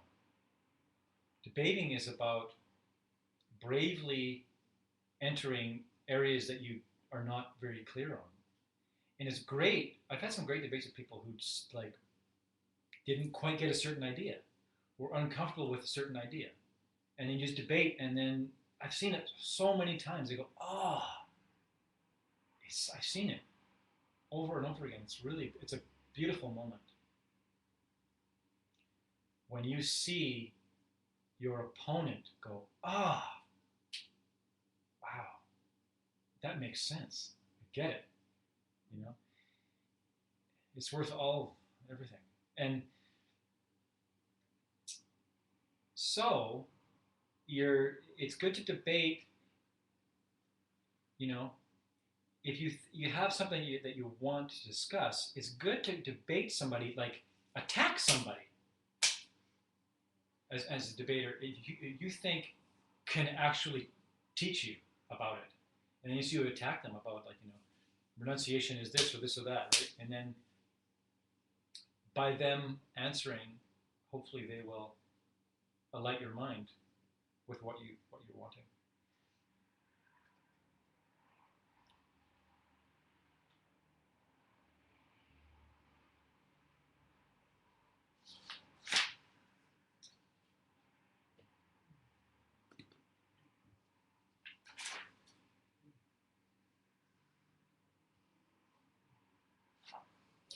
And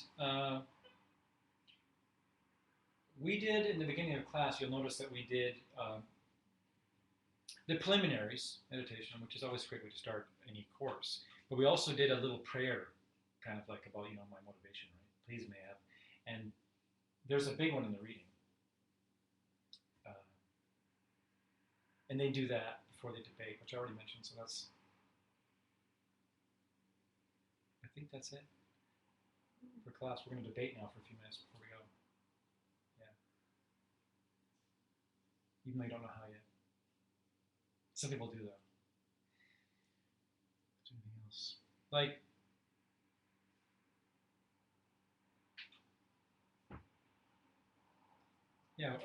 Really what you need to know is that,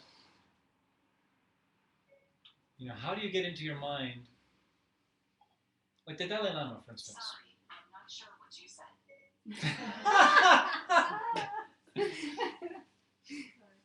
Like, we went to see the Dalai Lama, right? When he was here. And there was a big line of people outside protesting him, right? Chanting false Dalai Lama. And they really believe that the Dalai Lama is not doing what he's supposed to be doing. They're not who he says he is, or whatever. And if you debate enough and logic enough, you get to reside in this beautiful, uncomfortable place. Because it's comfortable, it's, oh yes, I'm sitting nice in my comfortable rug, which I know what my reality is, I see the Dalai Lama and I see how he looks, and I know when he goes home and looks in the mirror, what he sees. I know what this person is. I know what that person is. I know who they are. I know their qualities, and I'm so comfortable here in this place. Well, the debate logic beautifully just like takes that away from you, and you get to have the glorious life of just realizing that you don't know that. You don't know, unless you're a Buddha, you don't know what the Dalai Lama sees when he looks in the mirror, how he sees himself, how he experiences himself when he's looking out at 7,000 people and speaking, what his experience of himself is.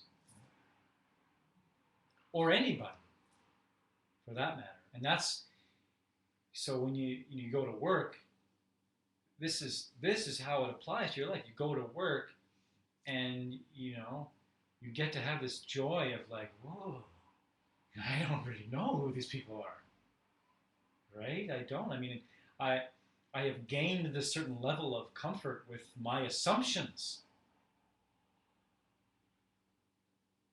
That's why we assume things. We assume things so that we're comfortable. So we make assumptions to our own comfort. Some people assume that nothing's possible. And that's what they're comfortable. Yeah, no, that's impossible. And that's where they're comfortable. Some people assume anything's possible. And it's just, and that's where they're comfortable. They're like, oh yeah, this is possible. And lots of in between. So we want to break our assumptions. We want to break our assumptions. And that's what our spiritual path should be doing, is breaking our unhealthy assumptions. All right, let's do a little debating. Well, what shall we debate? And how shall we debate? How shall we do it? Why don't we do a very quick little line debate? Yeah, we'll do a line debate. So we're going to move our chairs. So we're going to make a line to the couch. So we're going to have move the chairs aside so that we can all sit on a line facing the center, and the center line will be open.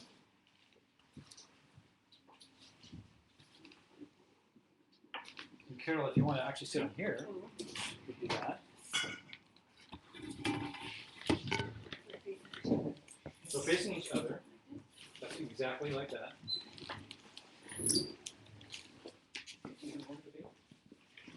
Someone pass me my sweatshirt. We're going to debate the cat. Yay! Meow. Meow. Are you ready? Meow. Thank you. Okay. Meow. I won. So does anyone want to volunteer to be the attacker? Hey! I can do it. Meow. Okay, so someone needs to volunteer to be defender. And the defender is going to sit on the couch. I will, because I have no idea. Carol! I'm Okay, defenseless, Carol. believe me, it's gonna be easy Okay. one. This is good. I know what you So Carol, so Carol has bravely decided that she will be the defender. And we're going to be talking about. We're going to be talking. Yes. Yeah. We're going to be talking about all. It's going to be quick and fun, and I'm just going to mention the rules. A few basic rules right now. So we're not going to talk about. We're not going to use the Tibetan terms right now, like Karamajang and shock and things like that. We're just going to say English for the time being. So the defender, you're allowed to respond to me with, you can say yes, you can say no, or you can say your reason doesn't follow, or your reason doesn't make any sense. Okay? Or you can say, can you say that again? To buy some time if you want. And you don't have to say the right answer. I could say to you, let's consider renunciation. Right? Renunciation is a love of worldly things. And you could say, yeah, you don't have to say the right answer. You don't have to say no. You can say anything you want to me. And I, as a attacker, have to deal with it. I have to deal with it. No matter what you say, I have to deal with it. Now, at some point, the only time you get to say the thing that you might want to say, or the reason that I'm going to try and get you to say, or the topic, is when I say, sure. Then you get to explain yourself. You get to explain the topic that we could be talking, could be discussing.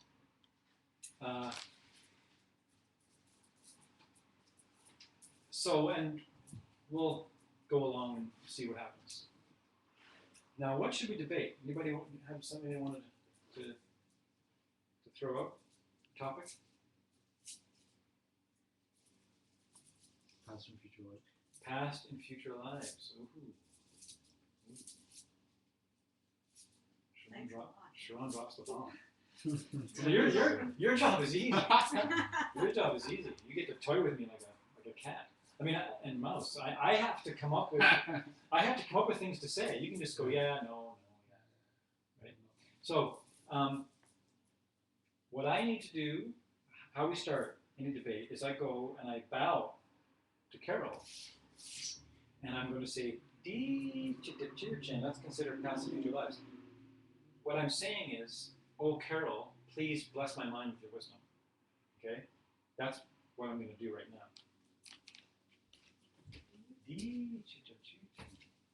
Let's consider past and future lives.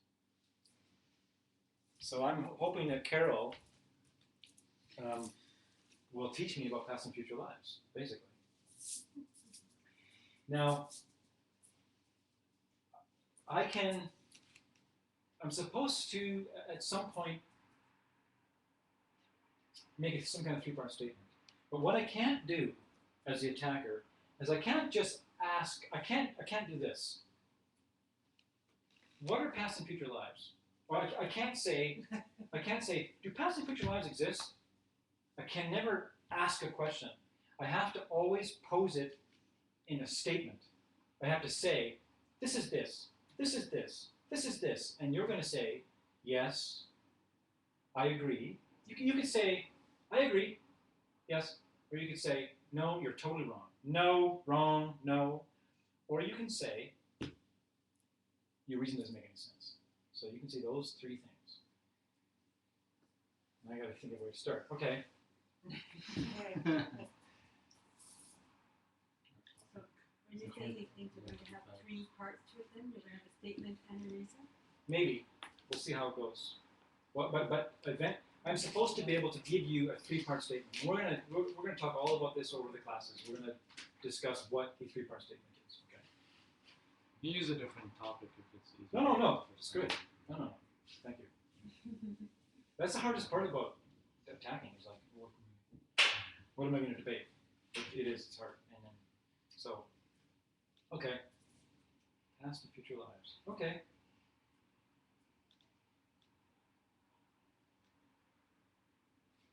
There's no such thing as past lives. No. Are you saying that there is such thing as past lives? Yes. Well, she said no. Yes. She said no. No. What if she said the opposite? Then what? I would have to deal with it. I would just have to find, right? And so you're saying that there's, okay, there is not such a thing as past lives. Now then I would say, okay, there's no such thing as past lives because I can't remember my past life. So now I just gave you a reason. There's no such thing as past lives because I can't remember my past lives. So now you get to say, Your reason doesn't make sense. that reason doesn't make sense. Carol's already on top of it. Okay. No, so are you saying that, so what you're telling me is just because I don't remember past lives, that doesn't mean that there are no past lives? Yes. Oh. So just because someone doesn't remember past lives doesn't mean that there are no past lives. Okay.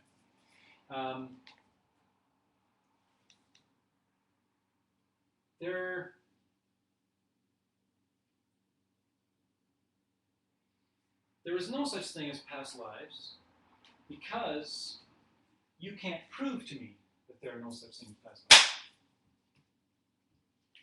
No. You can prove to me that there are past lives. Yes. So now I go, sure.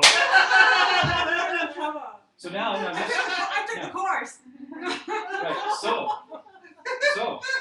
Come on, help. now, now, I should say, she is allowed to get help. She's allowed to say help.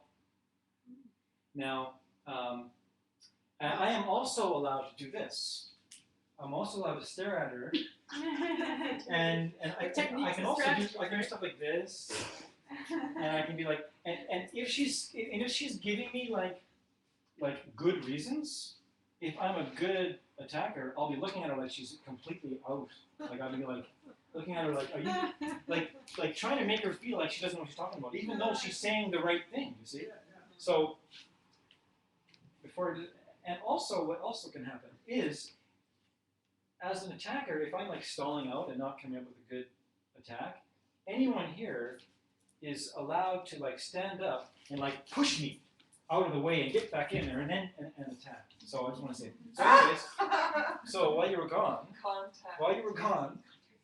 Carol has told me that she can prove to me that there are past lives, and I went, sure. So she's about to tell us, she's about to prove to us, and I'm gonna like, Oh, really? I'm gonna try and like throw her off. Okay, yeah, what? Tell me, what? Choke.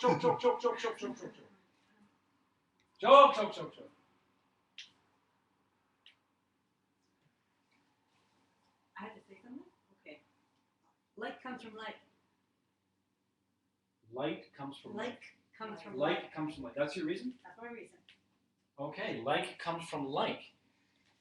So you're telling me that it's a proof that past lives exist because light comes from light? Yes. Oh. Do I get to intimidate too? Yes. Yeah, you can. Wow. You can. Imagine that. I like your moves. Crazy. Those are some crazy moves. Let's go crazy to scare him, right?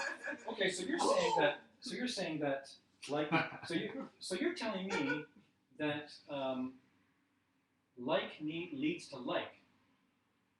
So you're saying Like must come from like. like must come from like. Yes. Okay, so you're saying that if I like someone, No. they're gonna like me, No. and that's why past lives exist. No. Oh, so you're saying that just because I like someone, they're not gonna like me? No. Oh, because oh no, wait a minute. So wait, you can't. Your reason doesn't you make can't sense. do that. What? So okay, let's back up. Let's back All up. right. Yeah. Okay, are you telling me that if I like someone, they gotta like me? Your reason doesn't make sense. I didn't give you a reason.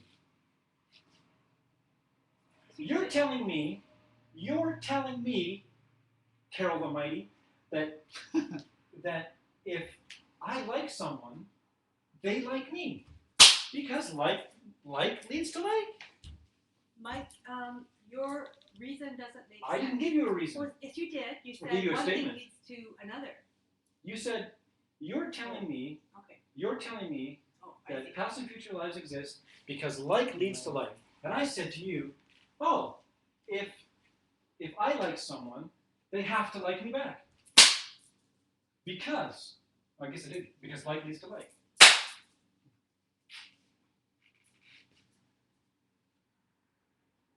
I'll shorten it. If I like someone, they have to like me back.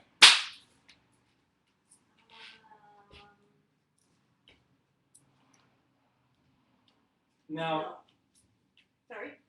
so now what's also fun is if I do this and then the defender is stalling, so, then people can go, oh! They can really but like you really throw off even more, right? It's like a boxing ring. It is like a Okay, boxing whose ring. side you guys on? Come on. We're all on each other's side. You veered off. You veered off now into something. Yeah. Can we help Yeah. her? I couldn't help it. Yeah. Can we help Well, her? that's just like not on the point. So. Oh, no, actually- Exactly. No. Yeah. Because she threw me off. Cinematic She said, she said, past and future lives. So then I'm gonna have to take it all the way back around Okay. and somehow get right. That's the beauty of it. I mean, do I know what I'm talking about, or I don't? I know. I guess I'm gonna find out. Right, exactly. So, Pretty good answer. so like, you saying that, like is like, I like someone, they gotta like me back. You can only say yes or no. No. Oh, so are you saying that just because I like someone doesn't mean that they like me? Yes. So I can like someone and they might not even like me. So then, like doesn't lead to like.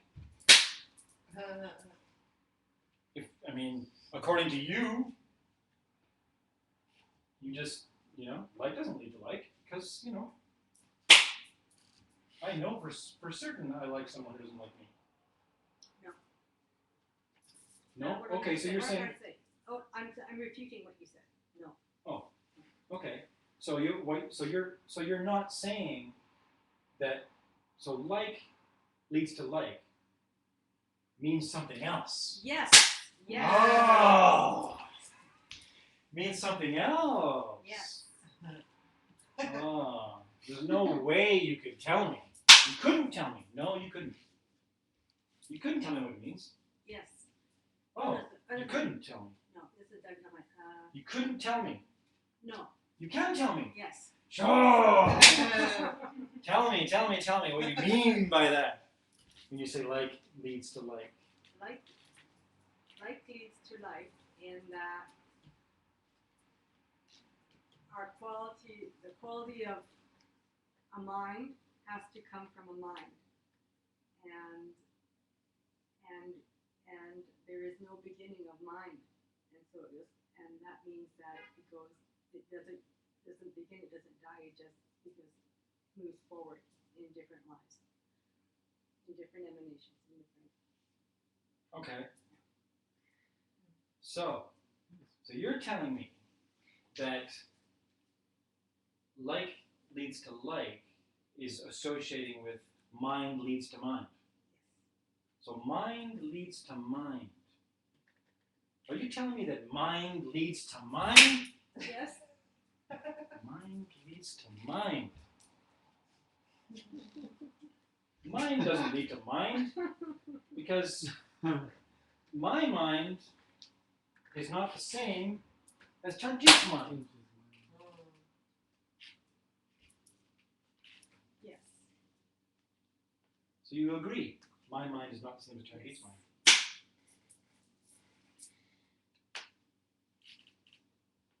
But you just said mind leads to mind.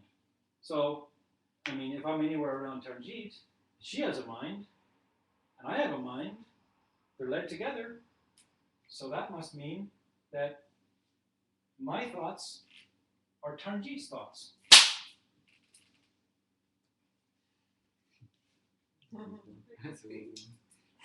That was a No. My thoughts aren't Tanjeet's thoughts. No. My thoughts are so Tanjeet's thoughts because I'm thinking of strawberries right now, and so is she. No. Well, I'm not thinking of might be the strawberries? climate. I'm not thinking about strawberries? I'm not thinking about strawberries? Is that what you're telling me? No. I could be thinking about strawberries. Yes. And Tanjeet might not be thinking about strawberries. So I can think about strawberries, and Tanjeet's not thinking about strawberries. So our minds are not the same. Oh. So what you're saying, this has to do with my own mind, Yes. not some other mind. Mind leading to mind. Yes. Oh. Okay. Let's consider my mind today. My mind today is not the same as my mind of yesterday because I don't remember what happened yesterday. What are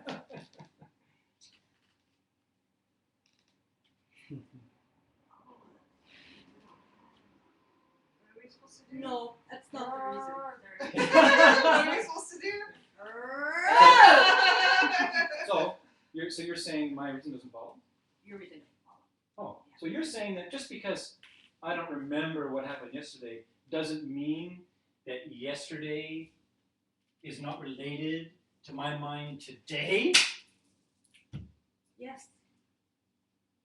So you're saying that there's some relationship. So you're saying there's some relationship between my mind yesterday and my mind today. There's some relationship there. Is that what you're telling me? Is that what you're telling me? Yes. Oh. Well, I don't suppose you can't tell me what that relationship is. You can't tell me what that relationship is. Whoa.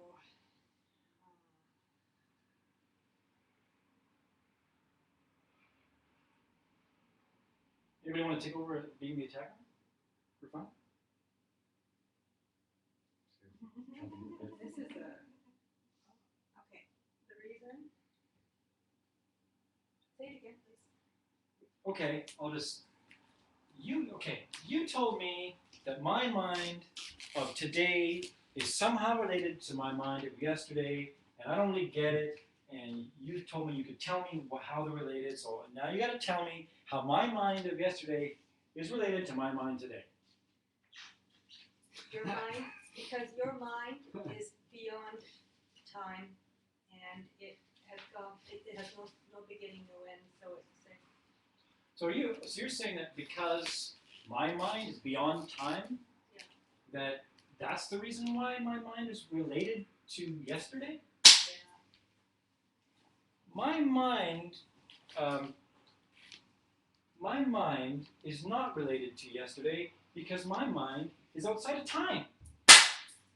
Isn't Yes. yesterday yesterday? Yes. So you're telling me that no time passed. No. Time did pass. Yeah. Oh. But my mind is not related to time. I have no experience of that. So it can't be related.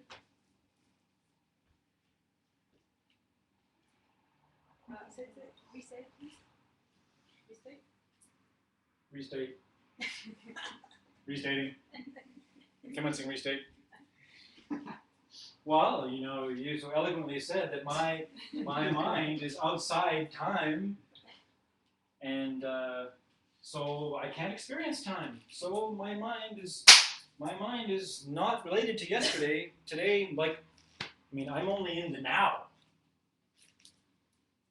There was no yesterday. I'm outside of that stuff. No. Oh, so you're saying. No. So you're saying. Oh, are you saying that there's some part of my mind that can experience time passing? Yes. Oh, so I can experience time passing. I can get to work on time. Yeah.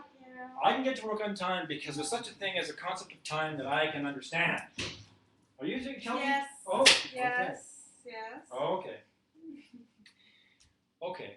So then, okay. Let's consider the moment of mind, a moment of mind. A moment of mind has no cause. There's no cause for a moment of mind.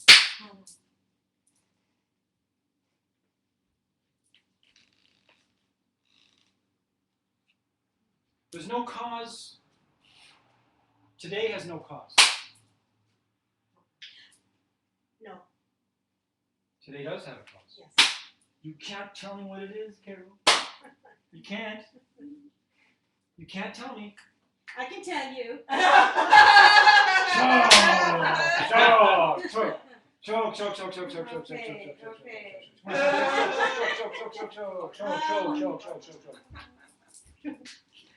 Thank you. Karma. Karma. It's a result of karma. That's your answer? It's cause and effect. It's cause and effect. So you're saying that cause and effect is the reason for cause and effect? That's the reason you're giving me? You tell me that the dictionary is the cause of the dictionary? You tell me that the words in the dictionary are the words in the dictionary, the dictionary is the dictionary, that's why the dictionary is there? No. Oh, so you're saying they're cause and effect. Okay, since we're talking about cause and effect, and okay, then there's something to do with cause and effect with yesterday and today? Yes. You can't explain that to me. I can explain. I can. Show. Oh. Anyone can help. Today is Yeah. everything that's happening right now is a result of past. Wait a minute. Are you telling me that today was caused by yesterday? No. You're not. So today has no cause. No. Today has no cause because there was no yesterday. Yes, it has cause. So there was no yesterday. No. There was a yesterday. Yes. And yesterday had nothing to. Yesterday is not the cause of today. Yes. So yesterday happened, which allowed today to happen. No. No. There's a thing called no. How's it go? You're spinning around in circles.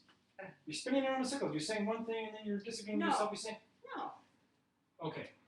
Let's consider today.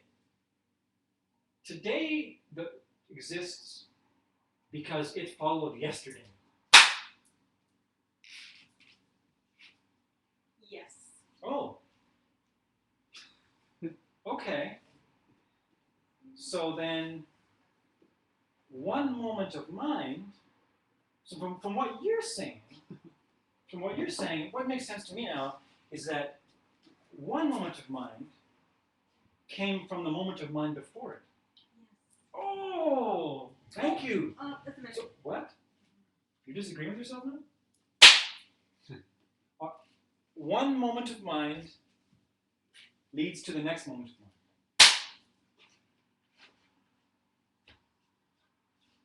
No. It doesn't? Okay, so then it's all chaos. It's all chaos. It's a big crapshoot. No one knows what's going to happen next. There's no point in doing anything in any linear fashion. There's no point in going to school. There's no point in sending your kids to school because one thing doesn't lead to another. You might as well just, yeah? I can give you a reason. You can't say that. Oh. You see, now, okay, now we get into the beauty of debate. I'm dancing around being an idiot. Carol is wanting to say something, but she's not allowed to until I say, shut up.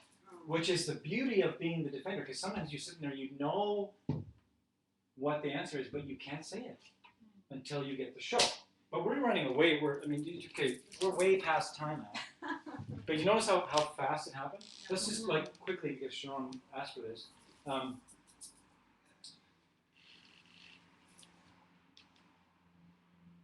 One moment of mind is, okay, one moment of mind is relative to the moment of mind before that. Yes or no?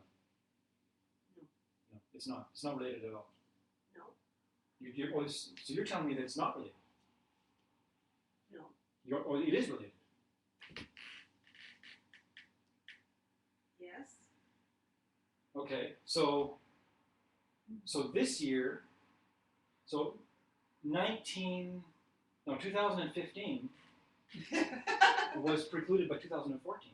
Precluded? I'm not good at words. Preceded? Preceded, thank you. So 2014 preceded 2015. Yes. Okay, so this moment of mine now was preceded, is that what you said? Yeah. Was preceded by the moment of mine before. Yeah. Yes. And there's a connection between the two of them. Yes. So you're What is saying, the connection? so there's a connection. So one moment of mind leads to the next moment of mind. Yes or no? No. No. Okay. Can you measure time? So one moment of mind, okay, in a relative sense, okay, when you go to school and you learn how to read, the first thing you learn is the alphabet. No? You don't learn the alphabet because No. you can just read. Okay, so you need to learn the alphabet before you can read. If you don't know the alphabet, you can't read. Yes. Okay, so you go to school, you learn the alphabet. Then you get to learn, and you learn how to put words together. And then you can read. And while you're reading, you don't have to think anymore about the alphabet. Well, according to you, that was just a big random crapshoot. It didn't matter. One thing didn't lead to another. It wasn't connected. I didn't have to go to school, Now it's learn my A's and B's and C's, and then learn how to put words together, and then read, and then take a math test, and then get an F. Disappoint my father. This is John's life. So you're saying that it doesn't happen in a linear fashion. You're just saying it's not related. That's what you told me. You just said it isn't. You said Learning the alphabet and reading. right. So you're telling me that one moment of mine doesn't lead to the next moment of mine. So what you're telling me is there's no point in learning the alphabet because that's just going to be gone because it's not going to relate to the next moment of mine. So I can go into school, learn A, B, C's, and it's all gone because it doesn't relate to the next moment of mine.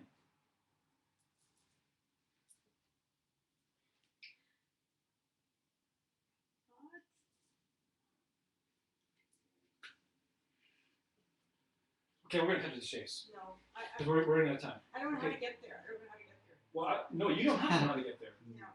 I'm supposed to. You just say yes or no. Like I'm just saying. I'm supposed to be taking us somewhere. You just say yes or no, or I'll say no just, then. I would say no you at can that be point. devil's advocate and say yes or no anytime you want. Yeah. But you're saying that there is a relationship, a linear relationship in time between learning something, understanding it, putting it into practice, and living your life. So Yes. it's happening in a linear fashion. Yes. So then, and those consisted of moments of mind. So maybe now we're in trouble because we're not. Do you have to go, Tranjit? It's 9:23. We can stop. Yeah, sorry. No. This could have been anything. No, this could have been anything. This is what happens. In the Yeah, it's, yeah. But it's fun. It's going Right? on, going on. It's fun. It's So- fun, right? No, I I mean. want to ask her why. So what I need to do is figure out what define moment of mind. Because what's happening here is I keep coming back to the same point, and then we get stuck there. Because it appears to me that Carol's idea of what a moment of mind is must be different than what I'm thinking. Because we keep coming back to this one place and getting lost. And it's up to me. It's not up to Carol. That's tricky. It's up to me. I have to realize that, figure it out, and go all over the place like an alphabet to try and get back to get Carol to accept something that I'm trying to prove in order to prove past and future lives. Because I can't prove past and future lives until I prove moment of mind and what that is. Okay? So we're way past time. I understand if everybody wants to quit right now. But I can say, we can't say, I mean, according to you, what is a moment of mind? A moment of mind gives rise to a moment of mind, not a moment of mind, not the next moment of mind.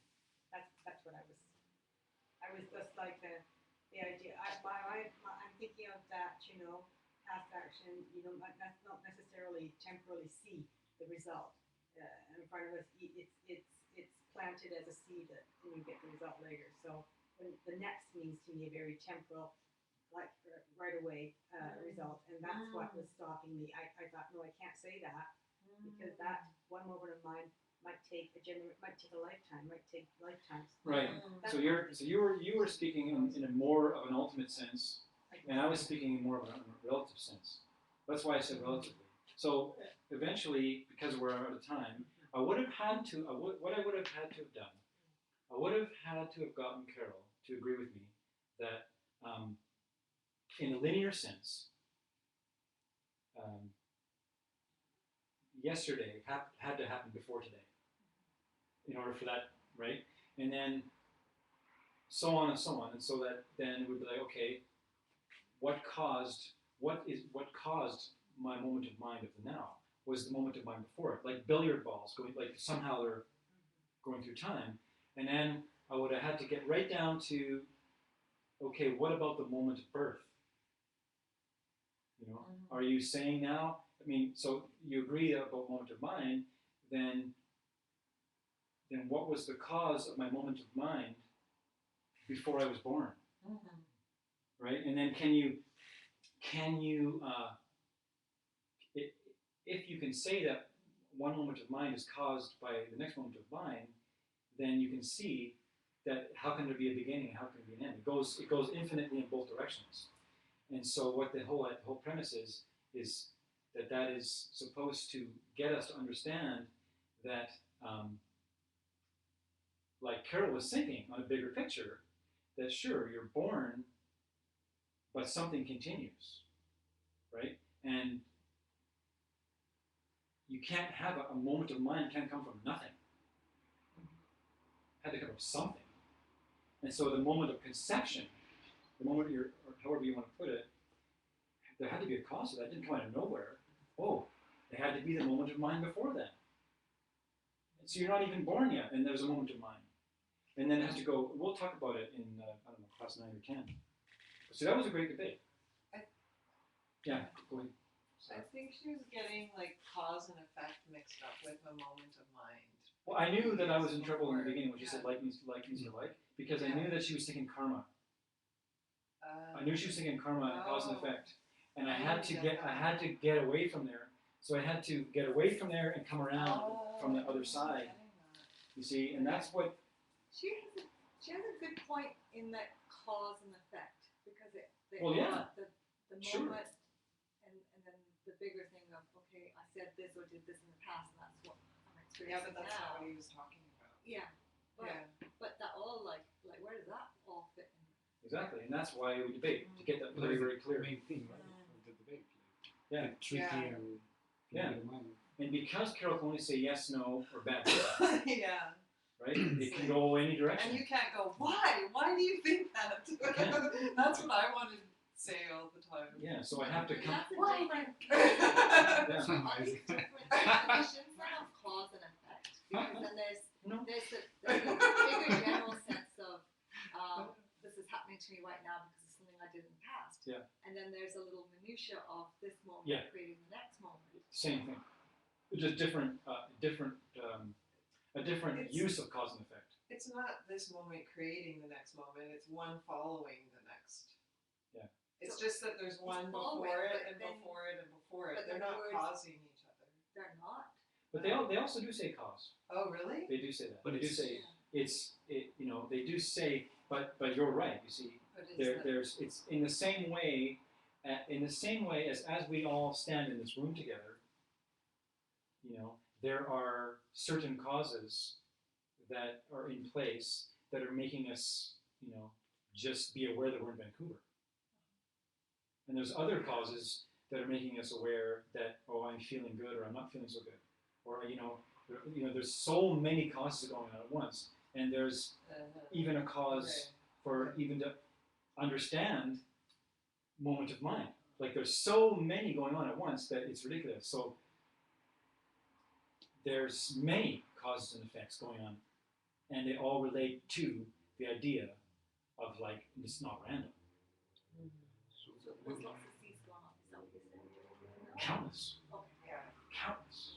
would it be correct then Well, there's in that it can appear so there is like cause and effect that is happening one right after the other, and like you can see it happen. It's like one right after the other, but there's also cause and effect that's happening over millennia, Yeah, and so they're both happening at the same They're both time. So there's happening cause and together. effect. There's cause and effect from millisecond to millisecond, and there's also cause and effect that has like eons of. Yeah. Even when you're not doing anything, it's still going on. yeah.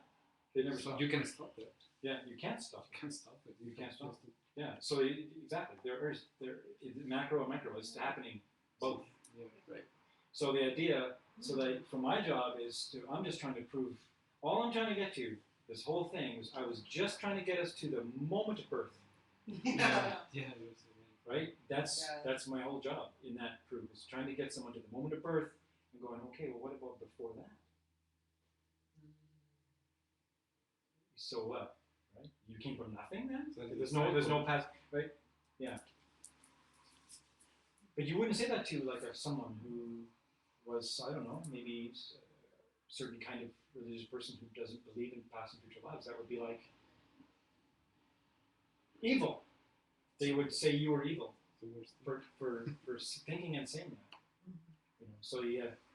Oh, yeah, you have to start with the basic premise. Yeah, basic premise. So it was safe in this room to do that. Moment of mind versus mind. Two different things. That's what I'm thinking, because mind is different from moment of mind, so that's Yeah. why moment has a clear character, has a clear, but mind. What is the magic of the debate? Well, the thing is, like, because there are two things going on, right? You see, this is where we get tripped up too, because there is the mind that is outside of time. But unless you're like a Buddha, you're not experiencing that. We are experiencing it. We're just not aware we're experiencing it. And then that mind is the source of the other mind who experiences things relatively as going through time.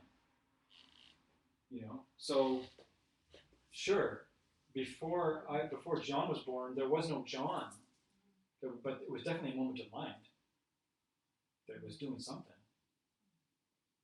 And then on and on and on and on and on, and that's how the mind can get boggled by. That's why the Buddha can say, we've lived more lifetimes than there are grains of sand that make up the planet. And then you get some kind of idea. Because you can say infinite lifetimes, it means nothing. But if you say grains of sand that make up the earth, or it's not enough to count your lives, then you go, whoa. There has to be. We got to end class, and guess what? It's someone's birthday today. What time now? Do we have to vote? Oh, really? Yeah, it's Mariska's birthday today. Closing prayers. Closing prayers while Tarjita is excused from closing prayers. And we're going to do closing prayers.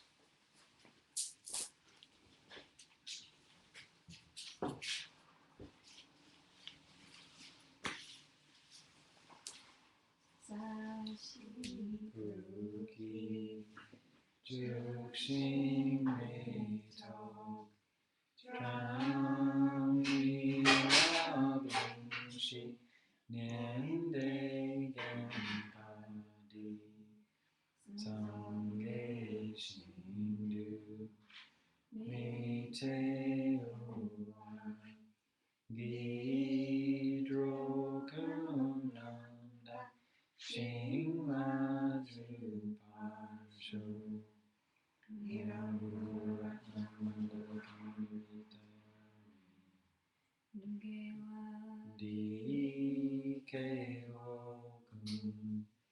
Sunam Yeshe Zokshi Sunam Yeshe Lejuve Tamparguni Topasho.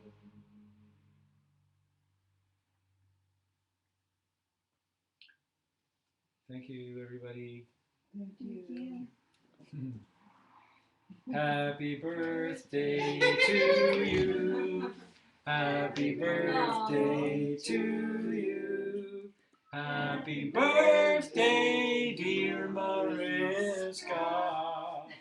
Happy birthday to you. Woo!